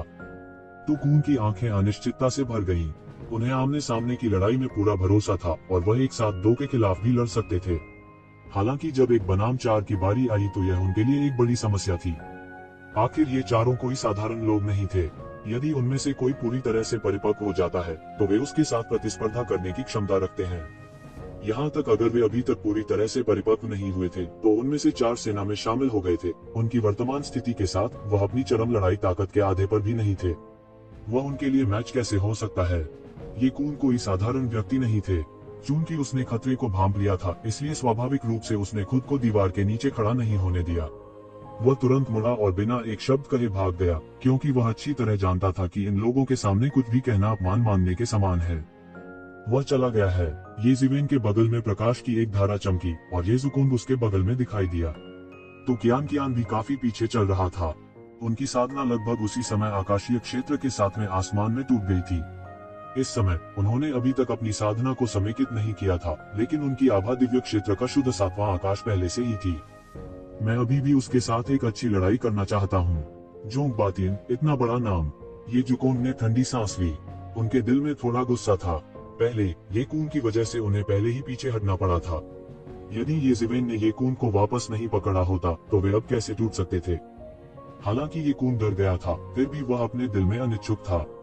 वह ये कून को अपने हाथों से मारना चाहता था। इस बिंदु पर दोनों पक्षों ने पहले ही सौहार्द का सारा ढोंग छोड़ दिया था। इस समय एक ही कबीले की दोस्ती का जिक्र करना बहुत हास्यास्पद था। तो जुकोंग एक स्वाभिमानी व्यक्ति थे। उसने देवताओं का खून बहाया और अवर्णनीय रूप से महान था। यहाँ तक कि जिवेन जैसी राक्षसी प्रतिभा के मामले में भी वह अभी भी प्रथम श्रेणी का व्यक्ति था। वह कई वर्षों से ये कबीले के 5 अत्याचारियों को चुनौती देने के लिए दृढ़ संकल्पित था। उसके बगल में ये कियान ने ये जिवेन की चोटों को देखा और उसकी आंखें ठंडी हो गईं। उसने 5 अत्याचारियों की परवाह नहीं की, वह केवल इतना जानती थी कि एक शिवेन गंभीर रूप से घायल हो गई थी। आप ठीक है न? ये कियान ने चिंता के साथ पूछा। मैं ठीक हूँ हे, जब तक यह एक घातक झटका नहीं है, मैं ठीक हूँ। तो जिवेन ने मुस्कुराकर कहा। इस बार उन्होंने बहुत कुछ हासिल किया था, यह सच्चाई थी। फीनिक्स उत्थान के जादू के साथ जब तक वह मौके पर ही नहीं मारा गया, हमेशा ठीक होने का एक तरीका होगा। अच्छी बात है, ये कियान ने सिर हिलाया और कहा। उसे ये जिवेन की बातों पर पूरा विश्वास था। इसके अलावा वह उसके साथ जीवन और मृत्यु की कई स्थितियों से गुजरी थी, इसलिए वो इस तथ्य से अच्छी तरह वाकिफ थी कि एक शिवेन के पास एक अत्यंत शक्तिशाली शक्ति तकनीक थी। ये सिवेन, मैं इस बार तुम्हारा एक और एहसानमंद हूँ। मुझे क्या करना चाहिए? यह उपकार बड़ा और बड़ा होता जा रहा है। ये कियोन ने अपना माथा ढांक लिया, बहुत व्यथित लग रहा था। हाँ, चिंता मत करो, भविष्य में अवसर मिलेंगे, ये जिवेन ने भी बेफिक्री से कहा। यह सच है, हमें अभी भी एक लंबा रास्ता तय करना है, ये कियोन ने मुस्कुराते हुए कहा। लेकिन इस बार ये कून को दोहरा नुकसान हुआ, उसने कुछ भी पूरा नहीं किया। इस बार ऐसा लगता है कि मेरे आसपास उसके कुछ जासूस हैं। जब मैं वापस जाऊंगा तो मुझे सबसे पहले इन लोगों को हटाना होगा, नहीं तो मैं भविष्य में उससे कुछ भी नहीं छुपा पाऊंगा। ये कियोन की आंखों में उग्रता के संकेत के साथ चमक आ गई। इस बार यह कहा जा सकता है कि वह लगभग मर चुका था। यदि ये जिवेन महत्वपूर्ण क्षण में एक आश्चर्यजनक हमले के साथ सामने नहीं आई होती तो शायद ये कून सफल हो जाती। यदि ये कून सफल हो जाते तो परिणाम अकल्पनीय होते। भले ही यह महज एक आकस्मिक मुलाकात थी, फिर भी इसका उस पर बहुत बड़ा प्रभाव पड़ेगा। यह एक गहरा सबक था। ये जिवेन के विपरीत ये जिवेन एक कुंवारा व्यक्ति था, उसके चारों ओर जासूस लगाना असंभव था। इसलिए इस बार उसने फैन क्यूई के साथ चुपचाप नंबर 1 गुप्त क्षेत्र छोड़ दिया। ये कून इससे पूरी तरह अनजान थे, उसे केवल यह पता चला कि एक शिवेन ने गुप्त क्षेत्र छोड़ दिया था। हालांकि ये कियोन ने अपने आसपास लोगों का एक समूह इकट्ठा कर लिया था। वे परिवार के मुखिया के पद के लिए उनकी भविष्य की लड़ाई की नींव भी थे। उनमें से कुछ उनके विश्वास पात्र भी थे, लेकिन ये लोग ये कून द्वारा घुसपैठ कर चुके थे। ये कियोन के लिए निस्संदेह यह एक बड़ा सबक था। ये जिवेन, इस घटना के बाद मुझे डर है कि तुम ये कून के पक्ष में एक कांटा बन जाओगे। तुम्हें भी सावधान रहना चाहिए। दानवों का दमन करने वाला शहर हमेशा निर्मम रहा है। जब तक वे मानते हैं कि कुछ सही है, वे इसे हो क्या बदमाश से करेंगे। ये कियोन ने ये जिवेन को देखा और अपनी आंखों में थोड़ा आश्चर्य के साथ कहा। उसने देखा कि ये जिवेन की छाती पर घाव लगभग ठीक हो गया था। वह अवाक हुए बिना नहीं रह सका। उसने अपनी आंखों से देखा था कि चोट कितनी गंभीर थी। वह लगभग आधे में विभाजित हो गया था और मारा गया था। कितना समय हो गया था, लेकिन यह लगभग ठीक हो गया था। वह नहीं जानता था कि यह एक शिवेन की विशेष काया के कारण था या किसी विशेष मार्शल तकनीक के कारण, लेकिन इससे कोई फर्क नहीं पड़ता कि यह कौन सा था, फिर भी यह एक अद्भुत चीज थी। चिंता मत करो, ये कूंग और अन्य लोगों के साथ छल नहीं करना है। मैं भी एक बेकार व्यक्ति नहीं हूँ, ये जिवेन ने मुस्कुराते हुए कहा। हालांकि वह अपने दिल में कुछ सतर्क था। ये कियोन के शब्दों ने उसे याद दिलाया था कि यदि ये कूंग ये कियोन को मार सकता है तो वह भविष्य में उसे मारने में सक्षम हो सकता है। आसमान में मुंह की घनी हो रही है, अचानक ये कियान ने कहा। उसने अपना सिर थोड़ा ऊपर उठाया और शून्य में देखा। ये कियान की बातें सुनने के बाद सभी ने ऊपर देखा। निश्चित रूप से आकाश में मुंह की घनी होती जा रही थी। हालांकि वे रॉयल कोर्ट की विशिष्ट स्थिति को देखने के लिए अंतरिक्ष की परतों के माध्यम से प्रवेश नहीं कर सके, लेकिन वे देख सकते थे कि यह आकाश में सिर्फ एक छोटा सा काला बिंदु था। अब यह हथेली के आकार का था। यह स्पष्ट था कि इस अवधि में मुंह की कई गुना बढ़ गया था। यह मानव जाति के लिए अच्छी खबर नहीं थी। सभी के मन में एक बुरा भाव उभर आया। उनके स्तर पर कहा जा सकता है कि ऐसी अनुभूति होना दुर्लभ है, लेकिन जब यह आया, यह आमतौर पर एक बुरा संकेत था। साधारण लोगों में कभी कभी छठवीं इंद्रिय होती थी, उनकी तो बात ही छोड़िए। उनकी छठी इंद्रिय आम लोगों से कई गुना ज्यादा संवेदनशील होती थी। इस समय ये शिवेन को किसी की बात याद आ गई। एक बड़ी आपदा की आभा पैर की उंगलियों से भी सूंघी जा सकती थी। कोई बात नहीं, भले ही आकाश गिर जाए, उसे थामने के लिए लंबे लोग होंगे। अब उन स्वर्ग क्षेत्र के विशेषज्ञों को इन चीजों के बारे में चिंता करने दें। हमें शीर्ष के लिए लड़ने के लिए कुछ वर्षों में इंपीरियल कोर्ट की लड़ाई के बारे में सोचना चाहिए। 100 इस बार हमारे ये परिवार के शीर्ष 100 में बहुत सारे लोग हैं, इसलिए स्वाभाविक रूप से हमें अपने ये परिवार की ताकत का प्रदर्शन करना होगा। ये क्वियोंग ने उन तीनों को देखा और कहा। वह थोड़ा भावुक हुए बिना नहीं रह सका। कई साल हो गए थे जब ये कबीले के पास शीर्ष प्रतिभाओं का इतना बड़ा समूह था। यहाँ तक 5 भगवान भी एक के बाद एक प्रकट हुए थे। ये कबीले के लिए यह एक अच्छा अवसर हो सकता है। हर कोई हमें इस समय का उपयोग प्रशिक्षण के लिए करना चाहिए। अगर कुछ होता है और राक्षसों की दौड़ टूट जाती है तो यह हमारे लिए कार्य करने का समय हो सकता है। इससे पहले अगर हम दिव्य क्षेत्र में कदम रख सकते हैं तो हम इस अराजक दुनिया में अपनी रक्षा करने में सक्षम होंगे। ये क्वियोंग की नजर सभी पर पड़ी। ये शब्द पहले से ही बहुत कठोर थे। हालांकि अभी भी दानव जाति के अवशेष अंदर परेशानी पैदा कर रहे थे और दानव जाति बाहर हमला कर रही थी, स्थिति उतनी गंभीर नहीं थी। इंपीरियल कोर्ट पर कब्जा किए जाने की कोई खबर नहीं थी। एक भी बाहरी शहर की रक्षा पंक्ति नहीं हिली थी। दानव जाति के आक्रमण के साथ मानव जाति की कई वर्षों की संचित शक्ति पूरी तरह से मुक्त हो गई थी। एक के बाद एक विशेषज्ञ सामने आए। कई विशेषज्ञ जिनके बारे में किसी ने कभी नहीं सुना था कि उन्होंने राक्षस जाति पर हमला किया और उसे मार डाला। स्थिति की दृष्टि से यह केवल एक छोटी सी गड़बड़ी हो सकती है जिसे दबा दिया जाएगा। वर्षों से मानव जाति ने ऐसी कई गड़बड़ी का सामना किया था। ये क्वियोंग के लिए ऐसा कुछ कहना कमोबेश दिल दहला देने वाली बात थी। यदि यह इससे पहले होता तो ये क्वियोंग निश्चित रूप से ऐसे शब्द नहीं कहता, क्योंकि यह बहुत गहरा होगा। लेकिन यह अब अलग था। कहा जा सकता है कि वे एक साथ जीवन और मृत्यु से गुजरे थे। इस बारे में उनमें से कुछ का अपना अनुमान था। उन्हें नहीं लगा कि ये क्वियोंग के शब्द बहुत अचानक थे। उन्होंने बस सिर हिलाया। ठीक है, पहले वापस चलते हैं। जल्दी करो और दायरे को मजबूत करने के लिए वापस जाओ। ये क्वियोंग ने फिर से ये ज़िवेन की तरफ देखा। यह बालक वास्तव में राक्षस था। न केवल उनकी पुनर्प्राप्ति क्षमता डरावनी थी, बल्कि उनकी समेकन की गति भी अद्भुत थी। उन चारों ने लगभग कुछ ही समय में लगभग तोड़ दिया था। हालांकि उन तीनों को अभी भी अपने दायरे को मजबूत करने के लिए वापस जाने की जरूरत थी। ये ज़िवेन ने अपने दायरे को पूरी तरह से मजबूत कर लिया था। यही उनके बीच का फासला था। उन्होंने देर नहीं की और जल्दी से ये परिवार की दिशा में दौड़ पड़े। उनमें से 4 शीर्ष विशेषज्ञ थे। कहने की जरूरत नहीं कि वे बिजली की तरह तेजी से दौड़ रहे थे। पहले ये कुएं से छुटकारा पाने के लिए उन्हें चक्कर लगाना पड़ता था। इस बार वे सीधे ये परिवार की दिशा में गए। आधे दिन से भी कम समय में वे ये परिवार में पहले ही आ चुके थे। ये ज़िवेन, आप अंत में वापस आ गए हैं। मैं लंबे समय से आपकी प्रतीक्षा कर रहा था। ये ज़िवेन और अन्य लोगों ने अभी अभी ये परिवार में कदम रखा था। अचानक आसमान से एक ठंडी आवाज आई। फिर एक आकृति धीरे धीरे शून्य से बाहर निकली। यह सफेद लबादे में एक युवक था। उनका गोरा चेहरा और तेज बाहें थी। वह असाधारण रूप से सुंदर था। इस समय उसने ये ज़िवेन को थोड़ी तिरस्कार से देखा। सभी ने तुरंत इस युवक की उत्पत्ति को एक सफेद वस्त्र में पहचान लिया, क्योंकि वह बहुत प्रसिद्ध था। ये परिवार में 5 अत्याचारी सबसे प्रसिद्ध थे। सफेद लबादे में यह युवक 5 अत्याचारियों में से एक था। ये जिंगे 5 अत्याचारियों में ये जिंगे ही एक युवा व्यक्ति के रूप में दिखाई दिए। वह युवा और गौरवान्वित भी था। बहुत कम उम्र में वह पहले ही ये परिवार में प्रसिद्ध हो गया था। बाद में जब ये परिवार के 5 अत्याचारी दोबारा चुने गए तो वह उनमें से एक थे। इसके अलावा वह ऊपर जाने के बाद कभी वापस नहीं आया था। ये कुएं भी 5 अत्याचारियों में सबसे छोटे थे। वह युवा और घमंडी था, इसलिए वह 5 अत्याचारियों में सबसे घमंडी और दबंग भी था। हालांकि ये कुएं घमंडी था, लेकिन वह बहुत घमंडी और दबंग नहीं था। भले ही ये ज़िवेन उसका दुश्मन था, उसे यह स्वीकार करना पड़ा कि ये कुएं वास्तव में महान प्रतिभा और महान महत्वाकांक्षा वाले व्यक्ति थे। इसके अलावा सबसे महत्वपूर्ण बात यह थी कि ये जिंगे इंपीरियल कबीले के दरबार से थी। ये जिंगे ये कबीले के शाही कबीले के दरबार का स्तंभ था। ये कबीले के कई बड़े संगठनों ने युवा पीढ़ी को अपना उत्तराधिकारी बनने के लिए प्रशिक्षित किया।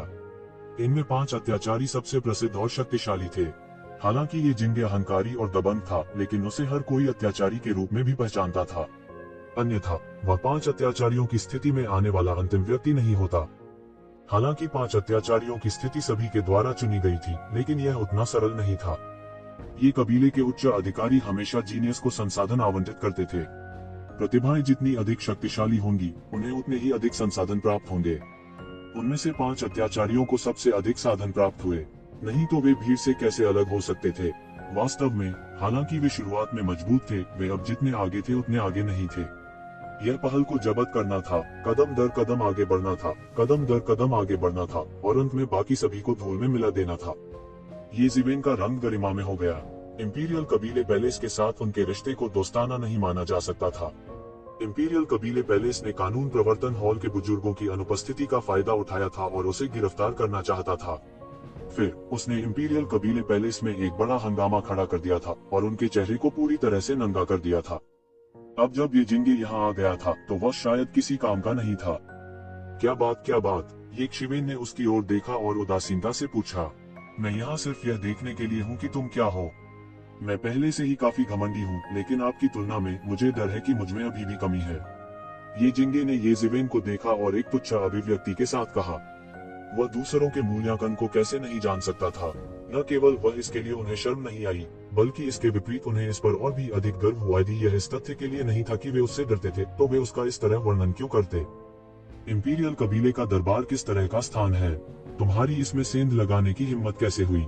ये जिंगे ने ये जिवेन की तरफ देखा और कहा। उसकी निगाहें ये क्योन, ये कियान और ये जुकोन की ओर चली गईं। आप कानून प्रवर्तन हॉल में घुसने की कोशिश भी कर सकते हैं, ये जिवेन ने गुनगुने स्वर में कहा। ये जिंगे की सांसें लगभग थम सी गई थी। उसने ये शिवेन को अपनी खुली आंखों से देखा। FCK कानून प्रवर्तन हॉल किस प्रकार का स्थान है। यह वह स्थान है जो ये कबीले के कानूनों को नियंत्रित करता है। क्या वह कानून प्रवर्तन हॉल में सेंध लगाकर मौत को दावत नहीं दे रहा है। कानून प्रवर्तन हॉल अतीत में इंपीरियल कबीले कोर्ट की तरह नहीं था। वह कानून प्रवर्तन हॉल में बिना किसी समस्या के लापरवाही से घुस सकता था। हालांकि वह निश्चित रूप से मर जाएगा यदि उसने अभी कानून प्रवर्तन हॉल में घुसने का साहस किया। आखिर कोई भी पुराना एंटीक निकलकर उसे मार सकता था। इंपीरियल क्लान कोर्ट के पास इसके बारे में कहने के लिए कुछ नहीं होगा। हालांकि बिना अनुमति के कानून प्रवर्तन हॉल में घुसने से मौत की सजा दी जाएगी। यह उससे अलग था जो एक शिवेन ने अतीत में किया था। भाई, लगता है मैंने तुम्हें कम आंका है। ये जिंगे ने उसे ठंडेपन से देखा और उसकी अभिव्यक्ति ठंडी हो गई। वह अब पहले जैसा तुच्छ नहीं था। यह मत सोचो कि तुम्हें अहंकारी होने का अधिकार सिर्फ इसलिए है क्योंकि तुमने इंपीरियल कबीले के कोर्ट को मंजूरी दे दी है। तुम सिर्फ इस तथ्य का फायदा उठा रहे हो कि पहाड़ों में बाघ नहीं है। केवल एक बंदर ही राजा होने का दावा कर सकता है। वास्तव में तुम कुछ भी नहीं हो। आप अपने आप को राजा कह सकते हैं। ये शिवेन ने उसकी ओर देखा और कहा। ये जिंगे अचानक फिर से उग्र हो गई। क्या यह उनका बंदर समझकर मजाक नहीं उड़ा रहा था। ये कियान और उसके बगल के अन्य लोगों ने भी अपनी हंसी रोक ली, जिससे ये जिंगे और भी उग्र हो गया। यह कोई स्पष्ट उपहास नहीं था, वह बंदर था। भाई, तुम वास्तव में ढीठ हो। हालांकि अगर तुम मेरे सामने ढीठ होने का साहस करते हो तो तुम बहुत बड़ी गलती कर रहे हो। ये जिंगे का चेहरा ठंडा था और जब उसने ये जिवेन को देखा तो उसकी आंखों में गुस्सा भर आया। आज मैं आपको बता दूंगा कि इंपीरियल कबीले कोर्ट का लाभ उठाना इतना आसान नहीं है। जैसा कि उसने कहा, उसने ये कियान और ये जुकोन को देखा और कहा, क्या तुम लोग उसकी मदद करने जा रहे हो। उसकी आंखों में डर का इशारा था। ये जिवेन के विपरीत ये कियान और ये जुकोन अभी आकाशीय क्षेत्र के 7वें स्वर्ग में पहुंचे थे और अपने प्रभामंडल को पूरी तरह से नियंत्रित नहीं कर सके थे। इसलिए उन तीनों की ताकत का अंदाजा लगाना आसान था। उनमें से केवल एक ही पहले से ही बहुत तकलीफदेह था, 3 की तो बात ही छोड़ दें। उसके पास डरने के अलावा कोई चारा नहीं था। नहीं, ये क्यूओंग ने कंधे उचकाए और मुस्कुराते हुए कहा। ये कैसा मजाक था। यद्यपि ये जिवेन केवल आकाशीय क्षेत्र के 4थे स्वर्ग में था, वह बमुश्किल ये कून से लड़ सकता था, जो पहले ही आकाशीय क्षेत्र के 7वें स्वर्ग में कदम रख चुका था। क्या उसे उसकी सहायता की आवश्यकता होगी। यह देखकर कि ये क्यूओंग और अन्य लोगों का मदद करने का कोई इरादा नहीं था, ये जिंगे ने राहत की सांस ली। हालांकि उसे लगा कि ये क्यूओंग की मुस्कान में कुछ छिपा हुआ है जो उसे समझ में नहीं आया। उसने इसे दिल पर नहीं लिया। उन्हें अपने बल पर पूर्ण विश्वास था, मात्र ये जिवेन आकाश को उल्टने में सक्षम नहीं होगा। यंग मास्टर, उसके साथ बकवास मत करो। उसे वापस ले जाओ और उसे यातना दो। मुझे विश्वास नहीं होता कि इस व्यक्ति को किसी और ने निर्देश दिया होगा। इस समय एक छोटा और मोटा बूढ़ा शून्य में दिखाई दिया और ये शिवेन को उदासीनता से घूर रहा था। उसके पहनावे को देखते हुए उसे इंपीरियल कबीले के न्यायालय का एक शक्तिशाली वरिष्ठ स्तर का विशेषज्ञ होना चाहिए। ऐसा विशेषज्ञ प्राचीन बैरेंस महाद्वीप में एक विशाल स्तर का व्यक्ति होगा। ये परिवार में उनका एक उच्च पद भी होगा। उसकी तुलना में हालांकि पहले ये शिवन की कद्र की जाती थी, लेकिन वह कुछ भी नहीं था। तुम्हारी हिम्मत कैसे हुई। तुम्हारा इंपीरियल कबीले का न्यायालय वास्तव में अभी तक पूरा नहीं हुआ है। ये जिवेन ने अपनी आंखें नीची कर ली और एक अमित स्वर में कहा। ये कून से उन्हें जो गुस्सा आया वह इस समय पूरी तरह से फूट पड़ा था। यह केवल इतना ही कहा जा सकता है कि ये दो लोग उसकी बंदूक की थूथन से टकरा गए, जिससे उसकी अभिव्यक्ति असामान्य रूप से बदसूरत हो गई। यह इंपीरियल कबीला कोर्ट वास्तव में अंतहीन था। पहले उसके द्वारा गड़बड़ किए जाने के बाद उन्होंने अपना सबक नहीं सीखा था। इस समय उन्होंने अभी भी उसे रोकने के लिए लोगों को भेजने का साहस किया। ऐसा लग रहा था कि वे तब तक संतुष्ट नहीं होंगे जब तक कि उन्हें इंपीरियल क्लान कोर्ट की जेल में नहीं भेज दिया जाता। पहले इंपीरियल कबीले के न्यायालय के इतने सारे प्रबंधक अकेले येज़िवेन द्वारा मारे गए थे। इससे उन्हें येशिवेन की ताकत का भी पता चला। शायद आकाशीय क्षेत्र का छठा स्वर्ग भी विशेषज्ञ उसे नियंत्रित नहीं कर सका। इसलिए उन्होंने ये जिंगे और इसेल्डा को दिव्य लोक के सातवें आसमान पर भेजा। कोई अन्य विशेषज्ञ नहीं थे। क्या उन्हें अभी भी अन्य विशेषज्ञों की आवश्यकता थी? स्वाभाविक रूप से कोई जरूरत नहीं थी। अगर वे अभी भी एक बड़े के कार्रवाई करने में विफल रहे तो उन्हें दूसरों का सामना करने में बहुत शर्म आएगी।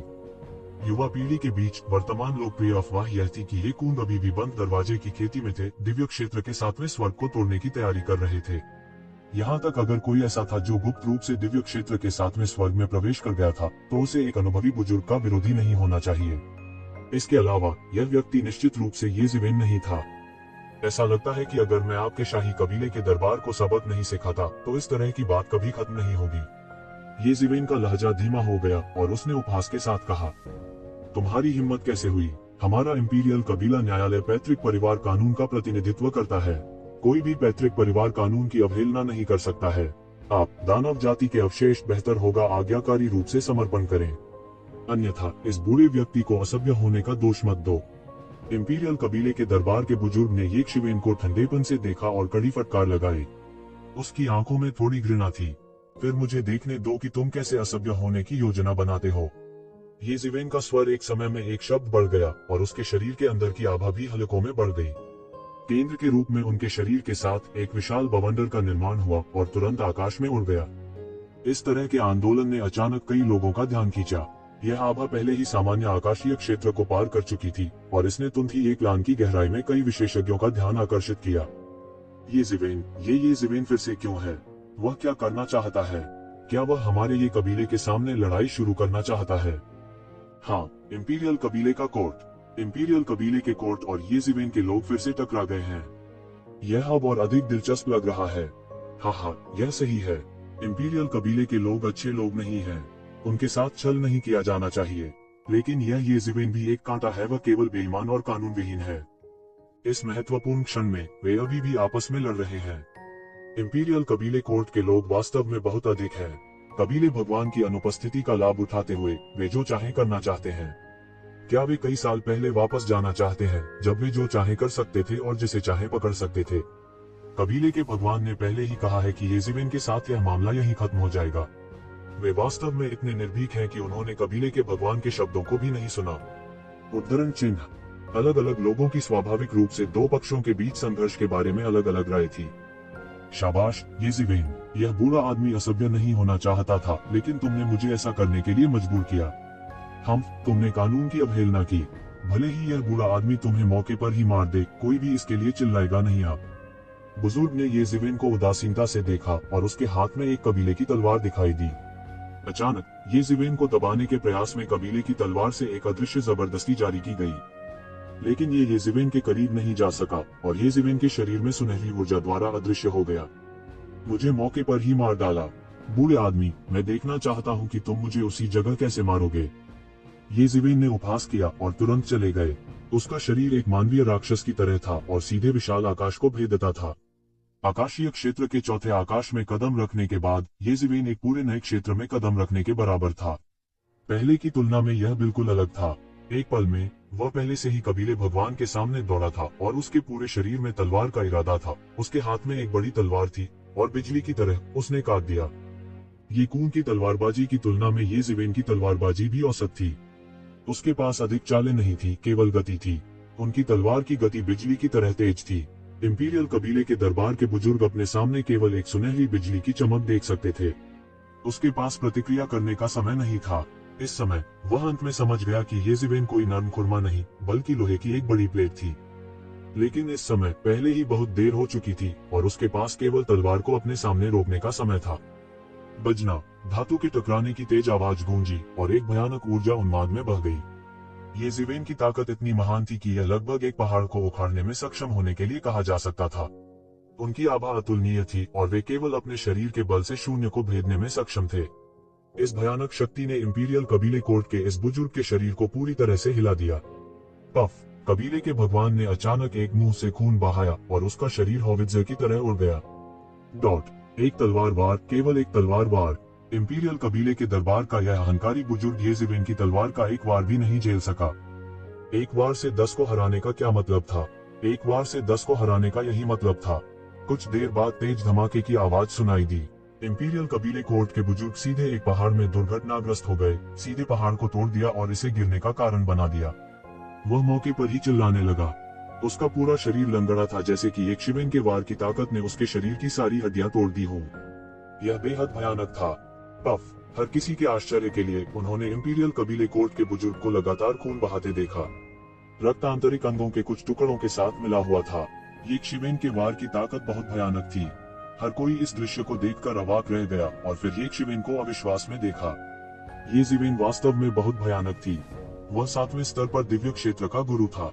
उन्हें ये परिवार में एक शीर्ष बड़े शॉट के रूप में माना जा सकता है, लेकिन येज़िविन के हाथों में वह एक चाल भी नहीं झेल सका। वह इतना भयानक कैसे हो सकता है? क्या येज़िविन केवल दिव्य क्षेत्र के 6ठे स्तर पर विशेषज्ञों को हराने में सक्षम नहीं थी? यह कितना समय हो गया है और वह फिर से बेहतर हो गया है, यहाँ तक कि दिव्य क्षेत्र के 7वें स्तर का विशेषज्ञ भी उसका मुकाबला नहीं कर सकता। ऐसा काम वाकई भयानक है। उद्धरण चिन्ह। इसके अलावा उसके बगल में ये क्यूओंग, ये कियान और ये ज़ुकोंग को देखें। वे स्पष्ट रूप से आकाशीय दायरे के 7वें स्तर पर कदम रखते हुए प्रतीत होते हैं। मैं उनके औरास के बारे में गलत नहीं हो सकता, वे निश्चित रूप से दिव्य क्षेत्र के 7वें स्तर पर हैं। हे भगवान, इन लोगों ने वास्तव में 7वें स्तर पर कदम रखा है। क्या बड़े शॉट्स की एक नई पीढ़ी पैदा हुई है। युवा आजकल अधिक से अधिक भयानक होते जा रहे हैं। इस बार इंपीरियल कबीले कोर्ट ने लोहे की प्लेट को लात मार दी है। यहाँ तक स्वर्ग क्षेत्र की 7वीं स्वर्गीय परत का एक विशेषज्ञ भी येज़िविन के लिए एक मैच नहीं था। वास्तव में उसने उसे इतनी आसानी से हरा दिया। वह वास्तव में एक अद्वितीय राक्षस है। यह कैसे हो सकता है? ये जिंगे ने भी येज़िविन को अविश्वास से देखा। उन्हें विश्वास नहीं हो रहा था कि ऐसा दृश्य होगा।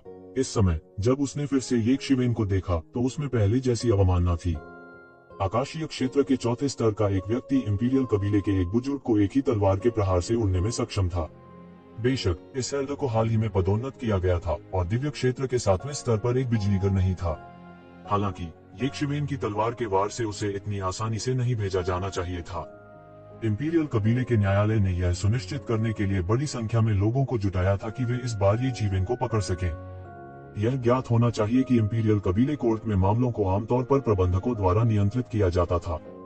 इनमें से प्रत्येक एल्डर, जो स्वर्ग के दायरे की 7वीं स्वर्गीय परत से ऊपर थे, भी एक महान व्यक्ति थे। इस स्तर पर पदोन्नत होने के बाद उन्हें मूल रूप से ये कबीले के उच्च अधिकारी के रूप में माना जा सकता है। इनमें से कई बड़े शॉट साल भर बंद कमरे में प्रशिक्षण में थे। वे सर्वोच्च क्षेत्र में प्रवेश करने के लिए कड़ी मेहनत कर रहे थे। एक एक मिनट और एक एक सेकंड बहुत कीमती था, इसलिए उन्होंने शायद ही कभी चीजों को करने के लिए बाहर आना चुना। इस बात का जिक्र नहीं है कि उन्हें व्यक्तिगत रूप से इस छोटे तलना को अपनी आंखों में पकड़ना पड़ा। हालांकि इंपीरियल कबीले के न्यायालय ने अभी भी इस बुजुर्ग को आकाशीय क्षेत्र के 7वें स्तर पर यह सुनिश्चित करने के लिए भेजा था कि वे येज़िविन को एक हमले के साथ सफलतापूर्वक वापस ला सकें। उसकी नजरों में येज़िविन अचानक उन अफवाह फैलाने वाले प्रतिभाओं से अधिक असामान्य हो गई थी। इस समय वह आखिरकार समझ गया कि ये क्वियों के पास इतनी रहस्यमयी मुस्कान क्यों थी। वह पहले इसका मतलब नहीं समझते थे, लेकिन अब वह समझ गए हैं। यह स्पष्ट रूप से एक उपहास था, अपनी खुद की ताकत को कमाने के लिए उनका मजाक उड़ाया। ये क्यूओंग एक प्रतिभाशाली व्यक्ति था। ये क्यूओंग एक प्रतिभाशाली व्यक्ति था। ये क्यूओंग पहले इसका मतलब नहीं समझते थे, लेकिन अब वे समझ गए। हालांकि इस समय उसके पास पीछे हटने का कोई रास्ता नहीं था, या यूं कहें कि पीछे हटने का कोई कारण नहीं था। उसे पीछे हटने की भी जरूरत नहीं थी। वह ये परिवार डोंग बातियन के 5 अत्याचारियों में से एक था। अच्छा, बहुत अच्छा, तुमने मेरी अपेक्षाओं को पार कर लिया है, लेकिन मेरे सामने चाहे तुम कितने भी मजबूत क्यों न हो, तुम मेरे विरोधी नहीं हो सकते। ये जिंगे ने आत्मविश्वास से कहा और उदासीनता से येज़िविन की ओर देखा। उसके शरीर पर अंतहीन क्यूई जलती हुई लग रही थी, अद्वितीय शक्ति और गति दिखा रहा है। आकाशीय क्षेत्र का 7वां स्तर, या ये जिंगे वास्तव में दिव्य क्षेत्र के 7वें स्तर में प्रवेश कर गया है। बहुत से लोग अचानक चिल्लाए। वे विश्वास नहीं कर सकते थे कि ये जिंगे वास्तव में दिव्य लोक के 7वें स्तर में प्रवेश कर गया था। यह कई पुरानी प्राचीन वस्तुओं को पार कर गया था और उसके शरीर पर आभा स्पष्ट रूप से कई पुरानी प्राचीन वस्तुओं को पार कर गई थी। आकाशीय क्षेत्र के 7वें स्तर के कई विशेषज्ञ भी उसके सामने एक भी वार झेलने में सक्षम नहीं होंगे। अत्यंत शक्तिशाली युवा पीढ़ी के इन विशेषज्ञों ने पिछले कुछ वर्षों में सफलता हासिल की है। यह वास्तव में अविश्वसनीय है। ऐसा लगता है कि सैकड़ों वर्षों से जमा की गई नींव इन कुछ वर्षों में पूरी तरह से फटने वाली है। यह एक सुनहरे युग की तरह लगता है, केवल ऐसा स्वर्णिम युग ही इतने अद्वितीय प्रतिभाओं को जन्म दे सकता है। लेकिन एक स्वर्ण युग का अक्सर मतलब होता है कि एक बड़ी आपदा आ रही है। इसके बारे में सोचें, दानव जाति ने हाल ही में इंपीरियल कोर्ट को घेरने की हिम्मत की। क्या यह फिर से एक अराजक युग की लय में प्रवेश करेगा? हे भगवान, अगर ऐसा है तो लोग वास्तव में दुख और पीड़ा में डूब जाएंगे। यह सही है, दिव्य क्षेत्र के विशेषज्ञ भी इस तरह के अराजक युग में आम लोगों की तुलना में बहुत बेहतर नहीं है। वे शायद अपनी रक्षा करने में भी सक्षम न हो। ये जिंगे कदम दर कदम ये शिवेन की ओर चल पड़ी। मैं लगातार सहन कर रहा हूँ, लेकिन मुझे उम्मीद नहीं थी कि आप घमंडी हो जाएंगे। मुझे उन लोगों से नफरत है जो मुझसे ज्यादा घमंडी हैं। इस समय ये जिंगे ने आखिरकार अपनी चाल चली। उसके हाथ में एक ग्रैंड मास्टर की तलवार दिखाई दी। अभी अभी इंपीरियल क्लान कोर्ट के क्लैन एल्डर के विपरीत इस ग्रैंड मास्टर की तलवार और भी भयानक थी। दोनों पक्ष पूरी तरह से अलग अलग स्तरों पर लग रहे थे। उसने अपनी तलवार से वार किया और आकाश थरथरा उठा। एक भारी और भयानक आभा ने हवा को भर दिया और आकाश में एक असीम तलवार की रोशनी का निर्माण किया। अनंत शक्ति तलवारबाजी के कानून में बदल गई और एक भयानक शक्ति में घनीभूत हो गई, जिसने एक शिवेन को ढक लिया। हालांकि तलवार के बारे में ये जिंगे की समझ ये खून की तरह अच्छी नहीं थी, जो किसी भी दुश्मन को मारने के लिए सीधे तौर पर तलवार के कानून को कीमती तलवार में प्रकट कर सकता था। वह बहुत पीछे नहीं था। तलवार का अंतहीन कानून तलवार की रोशनी में ढका हुआ था, सब कुछ तोड़ रहा था। हालांकि यह तलवार की रोशनी आसमान से नीचे गिरी थी। ऐसा लगता था कि उसने आसपास के सभी स्थानों को बंद कर दिया था, जिससे एक शिवेन के लिए बचना असंभव हो गया था। ये शिवेन निश्चल खड़ी रही और तलवार की रोशनी को नीचे गिरने दिया।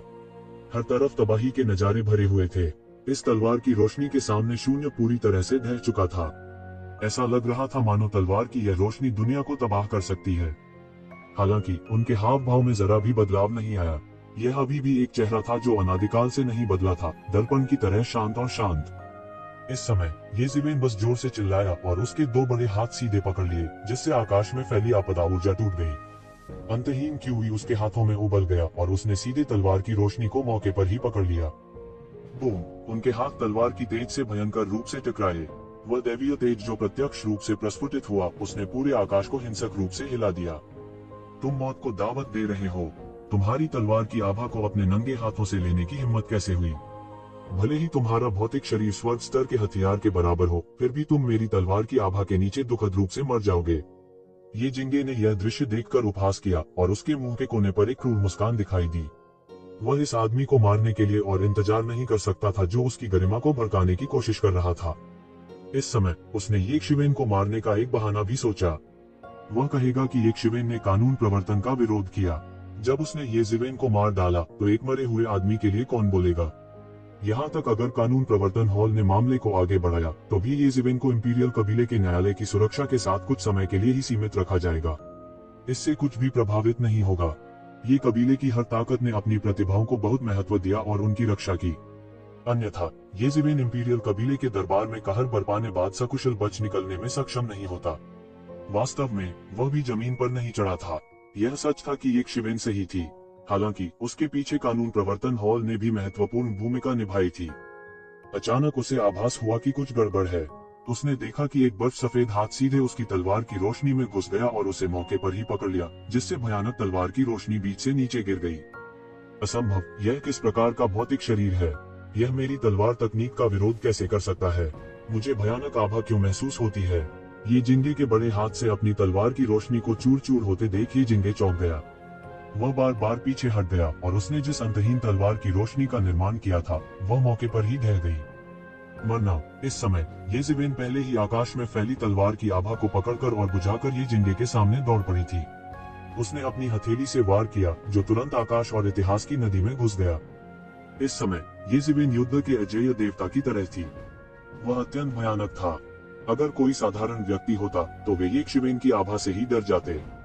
हालांकि ये जिंगे एक असाधारण हस्ती थी। उसने अचानक अपनी आंखें खोली और उसकी आभा अचानक पागलपन से बढ़ गई, जैसे उसने एक पल में बोनस प्राप्त कर लिया हो। कोई आश्चर्य नहीं कि तुम इतने अहंकारी हो। तुम्हारे पास अहंकार करने की पूंजी है, लेकिन मेरे सामने ये सब क्षणभंगुर बादल हैं। मैं ये परिवार की युवा पीढ़ी में नंबर 1 व्यक्ति हूँ और मैं भविष्य का कुलपति बनूंगा। मैं आकाशीय क्षेत्र के चौथे स्तर पर एक योद्धा के सामने कैसे हार सकता हूँ?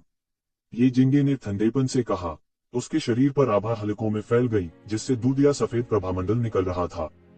ये परिवार की युवा पीढ़ी में नंबर 1 व्यक्ति, तुम वास्तव में एक कुएं के तल पर एक मेढक हो। ये कून की तुलना में तुम बहुत हीन हो। यहाँ तक वरिष्ठ भाई ये क्यून की तुलना में तुम कुछ भी नहीं हो, ये ज़िवेन ने उपहास के साथ कहा। उसके मुंह के कोने पर एक तिरस्कारपूर्ण मुस्कान दौड़ गई। वास्तव में प्रतिभाशाली और क्रूर ये कून की तुलना में ये जिंगे कमोबेश शुद्ध था। ये कून ये ज़िवेन का दुश्मन था, लेकिन उसे यह स्वीकार करना पड़ा कि ये कून ये जिंगे से कहीं अधिक शक्तिशाली था। ये कून महत्वाकांक्षी और महत्वाकांक्षी थे। इसके अलावा वह बहुत दूरदर्शी था। वास्तव में ये ज़िवेन का यह भी मानना कि ये कून को ये कबीले का नेतृत्व करने देना एक बुरा विचार नहीं हो सकता है, यदि यह उसके और दानव दमन शहर के बीच की दुश्मनी के लिए नहीं था। क्या? ये जिंगे ने ठंडेपन से कहा। उसका स्वर तुरंत ठंडा हो गया। वह एक घमंडी व्यक्ति था और उसे दूसरों से हीन होने से सबसे ज्यादा नफरत थी। इन वर्षों में उन्हें 5 हेगनों में से एक के रूप में स्थान दिया गया था। यहाँ तक अगर वह अन्य 4 से मजबूत नहीं था, तो जरूरी नहीं कि वह कमजोर था, भले ही वह सबसे छोटा था। हालांकि इस बार उन्हें रॉयल कोर्ट कॉन्टेस्ट में भारी नुकसान हुआ। अंत में वह शीर्ष 100 में प्रवेश नहीं कर पाया। दूसरी ओर ये क्लान को अनगिनत वर्षों में सर्वश्रेष्ठ रिकॉर्डों में से एक के रूप में स्थापित करने के लिए कहा जा सकता है। ये कूंग और ये ज़िवेन प्रत्येक ने विश्व में शीर्ष स्थान प्राप्त किया। ये कियोन, ब्रदर ये कियान, ये लुबान और अन्य लोगों की भी अच्छी रैंकिंग थी। दूसरे शब्दों में ये क्लान के 5 आधिपत्यों में से केवल उसे और शीबार्टियन को समाप्त कर दिया गया था। अभिमानी ये कूंग इसे कैसे स्वीकार कर सकते थे? यह मूलभूत कारण था कि वह ये ज़िवेन को व्यक्तिगत रूप से पकड़ने आया था। वह इस तथ्य को सहन नहीं कर सका कि दानव कबीले के तथाकथित अवशेष ये ज़िवेन वास्तव में उससे आगे निकल सकते हैं। क्यों? अब ये ज़िवेन ने वास्तव में उसे बताया कि वह ये कून से बहुत हीन है। वह तुरंत क्रोधित हो गया, अत्यंत क्रोधित हो गया। बूम! उसने अपनी तलवार ये ज़िवेन की ओर मार दी, जो उसे मारने के लिए दौड़ रही थी। तलवार प्रकाश के घेरे बह गए। इस भयानक तलवार के दबाव में 0 इंच दर इंच बिखर गया। तलवार की रोशनी और ये ज़िवेन की मुंह में जोरदार टक्कर हुई। बूम! एक भयानक टक्कर की आवाज सुनाई दी और युद्ध के केंद्र में एक बड़ी दरार दिखाई दी। वह शक्ति जो अंतरिक्ष सहन नहीं कर सकता था, वह सब विकृत, अवशोषित और अराजकता में डाल दी गई थी। प्राइमल कैस के बीच यह शक्ति कुछ भी नहीं थी। दोनों पक्षों के प्रभामंडल ने एक दूसरे का गला घोंट दिया और भयानक शक्ति उनके शरीरों पर छा गई, जिससे उनके कपड़े फड़कने लगे। देवताओं और दैत्यों की तरह कोई भी पक्ष पीछे नहीं हटे। ये ज़िवेन, मुझे इस हद तक मजबूर करने में सक्षम होने के लिए आपको खुद पर गर्व होना चाहिए। दिव्य दायरे के चौथे स्तर पर कभी कोई योद्धा नहीं हुआ जो मुझसे ऐसा करवा सके। ये जिंगे की आवाज ठंडी और ठंडी हो गई। फूश फूश फूश! उसके हाथ में जोंग तलवार उबलने लगी और अंतहीन तलवार प्रकाश उबलने लगा, जिससे उसके चारों ओर एक बड़ा तूफान आ गया। जोंग तलवार से एक बड़ी ताकत निकली और ये जिंगे के शरीर में भर गई। ऐसा लगता था कि उसकी आभा दूसरे स्तर तक बढ़ गई थी और वह बेहद भयानक थी। शक्ति की लहरें प्रक्षेपित की गईं, जिससे ये जिंगे का फिगर और ऊंचा हो गया। इस समय वह इस ब्रह्मांड में एकमात्र अधिपति प्रतीत होता था। इस समय हर कोई जिसकी रगों में ये कबीले का खून था, एक भयानक दबाव महसूस कर रहा था। यह एक दबाव था जो उनके खून के खौलने से आया था। यह जोंग तलवार निश्चित रूप से एक साधारण जोंग तलवार नहीं है, अन्यथा हम अपने दिव्य क्षेत्र साधना आधार के साथ इस हद तक कैसे दब सकते हैं?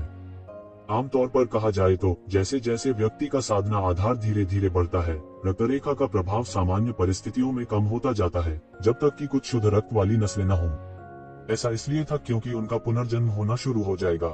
खेती का आधार जितना मजबूत होगा, उन पर जोंग तलवार का प्रभाव उतना ही कम होगा। इसके विपरीत यदि किसी का साधना आधार बहुत कम था, तो वे ये कबीले के खून से किसी को जोंग तलवार से मार भी सकते थे। यह कहा जा सकता है कि वे बिल्कुल भी वापस लड़ने में सक्षम नहीं होंगे। इंपीरियल कबीले के दरबार में कई बड़े शॉट्स में जोंग तलवारें थीं, लेकिन यह स्पष्ट था कि ये जिंगे के पास जो जोंग तलवार असाधारण थी। यह कोई साधारण जोंग तलवार नहीं थी। उसकी शक्ति और मजबूत होती जा रही थी और उसने तुरंत ये ज़िवेन पर तलवार से हमला कर दिया। वह ये ज़िवेन को टुकड़े टुकड़े करना चाहता था। ये ज़िवेन, सावधान रहें। यह जोंग तलवार साधारण नहीं है। यह इंपीरियल कबीले के कुलपति की तलवार है और यह सबसे सम्मानित जोंग तलवार है। इस समय ये क्योन, जो दूर नहीं था, जल्दी से चिल्लाया और उसे याद दिलाया। यह कुलपति की तलवार निकला। कोई आश्चर्य नहीं, ये ज़िवेन ने अपनी आंखें सिकोड़ ली। कुलपति इंपीरियल कबीले कोर्ट का सर्वोच्च नेता था। उसकी स्थिति ये ज़ेंटियन की तुलना में थी और वह ये कबीले के सबसे शक्तिशाली विशेषज्ञों में से एक था। उसके बगल में तलवार स्वाभाविक रूप से खराब नहीं थी। आपने अभी प्रतिक्रिया दी, मुझे लगता है कि अब बहुत देर हो चुकी है। इस समय ये जिंगे ने उपहास किया और कहा, और तलवार की रोशनी तुरंत खत्म हो गई। तलवार की रोशनी ने आकाश को मिटा दिया और तरंगित शक्ति ने इसे हृदय विदारक सूत्र की तरह बना दिया। तुम्हारा क्या मतलब है कि बहुत देर हो चुकी है? बिल्कुल भी देर नहीं हुई है। येज़िवेन ने उपहास किया और अंत में चले गए।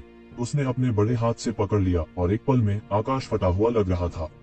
उसने सीधे तलवार की रोशनी को मौके पर ही पकड़ लिया। बूम! यह एक और भयानक टक्कर थी। येज़िवेन के बड़े हाथ पर तलवार की रोशनी लगातार फूट रही थी और येज़िवेन के बड़े हाथ में दिव्यता भी लहरों में वाष्पित हो रही थी। यह बेकार है, मेरी तलवार से कोई नहीं बच सकता। तू जिंगे ने उपहास किया और येशिवेन की ओर उदासीनता से देखा। उसकी आंखें ठंडी और निर्मम थीं। येशिवेन ने अभी अभी उसे पूरी तरह से क्रोधित कर दिया था। तलवार की रोशनी ने आखिरकार येज़िवेन का हाथ काट दिया और इसने वास्तव में उसकी त्वचा पर एक लाल निशान काट दिया जो सोने और पत्थर की तरह सख्त था। इसके अलावा यह गहरा होना जारी रहा, जैसे कि यह उसकी हथेली को पूरी तरह से काट देगा। इस समय येज़िवेन के शरीर के अनगिनत छिद्र उसके शरीर से ची उगल रहे थे। यह थोड़ा थोड़ा करके बह गया और शून्य में एक उंगली में संघनित हो गया। आकाश कारावास तकनीक रहो। तो ज़िवेन की आवाज तेज और स्पष्ट थी। विशाल उंगली ने हवा में इशारा किया और शून्य बिखर गया। तलवार की अंतहीन रोशनी जहां भी गुजरी फूट गई। ये जिंगे की आंखों में उंगली हवा में एक विशाल पिंजरे में बदल गई और तुरंत ये जिंगे को ढक लिया। यह किस तरह की उंगली तकनीक है? यह इतनी शक्तिशाली क्यों है? ये जिंगे अवाक रह गया, लेकिन उसके पास इस समय प्रतिक्रिया देने का समय नहीं था। येज़िवेन का भौतिक शरीर बेहद अत्याचारी था और उसने ये जिंगे को नीचा दिखाने के लिए अपने भौतिक शरीर की ताकत पर भरोसा करने की हिम्मत की। उसने उसके साथ जबरदस्ती लड़ने की हिम्मत की, लेकिन ये जिंगे ऐसा नहीं कर सकी। हुश! ये जिंगे ने अपने पैर पटके और उसका शरीर तुरंत सैकड़ों मीटर दूर चला गया। वह बमुश्किल आकाश में बड़ी उंगली से बच पाया और भयानक दबाव अप्रतिरोध्य था। तो जिंगे ने सहज रूप से आकाश कारावास तकनीक की भयावहता को महसूस किया। यह एक अंगुली से आकाश को भी कैद कर सकता था। इसी दौरान अचानक उनकी नजर धुंधली हो गई। येज़िवेन, जो अपनी तलवार की रोशनी से बह गया था और आगे नहीं बढ़ सका था, पहले ही उसके सामने दौड़ पड़ा था। येज़िवेन के हाथ में एक सुनहरी लंबी तलवार भी थी जो दिव्यता से संघनित थी। तलवार का प्रकाश आकाश को भेद रहा था और यह जिंगे की गर्दन पर ऐसे गिरा जैसे कि वह उसकी गर्दन को काटने जा रहा हो। उसने अचानक अपना मुंह खोला और दहाड़ा और उसके शरीर से एक विनाशकारी शक्ति फूट पड़ी। उसके हाथ में जोंग तलवार भी आसमान में उड़ गई और एक पल में येज़िवेन पर गिर गई। वह येशिवेन को पूरी तरह से मारना चाहता था। बजना! दो लंबी तलवारें भयंकर रूप से टकराईं और तलवार की रोशनी से टकरा गई। अंतहीन तलवार की आभा फूट पड़ी और एक तूफान में बह गई। भयानक तलवार आभा ने शून्य को चीर दिया और सीधे अराजकता में चली गई। मेरे लिए तोड़ो! येज़िवेन फिर से दहाड़ा। उसने सीधे एक हाथ से एक सील पर चुटकी ली और यह एक पहाड़ में बदल गया जो ये जिंगे की ओर गिरा। रिपलिंग माउंटेन सील, मेरे लिए तोड़ो! इस समय तरंगित पर्वत सील ये जिंगे के शरीर पर गिर गई। बूम! ये जिंगे को तुरंत ही पकड़ लिया गया और वह मौके पर ही लड़खड़ा गया और आसमान में कई जगह गिर गया। कितना शक्तिशाली! वह इतना मजबूत कैसे हो सकता है? क्या मैं चीजें देख रहा हूँ जिसका अब पलड़ा भारी है? वह वास्तव में येज़िवेन है। यह कैसे संभव है? उद्धरण चिन्ह। ये जिंगे तब से कभी नहीं गिरा जब से उसे 5 हेगमनों में से एक के रूप में नामित किया गया था। ताकत के मामले में यह बिना कहे चला जाता है।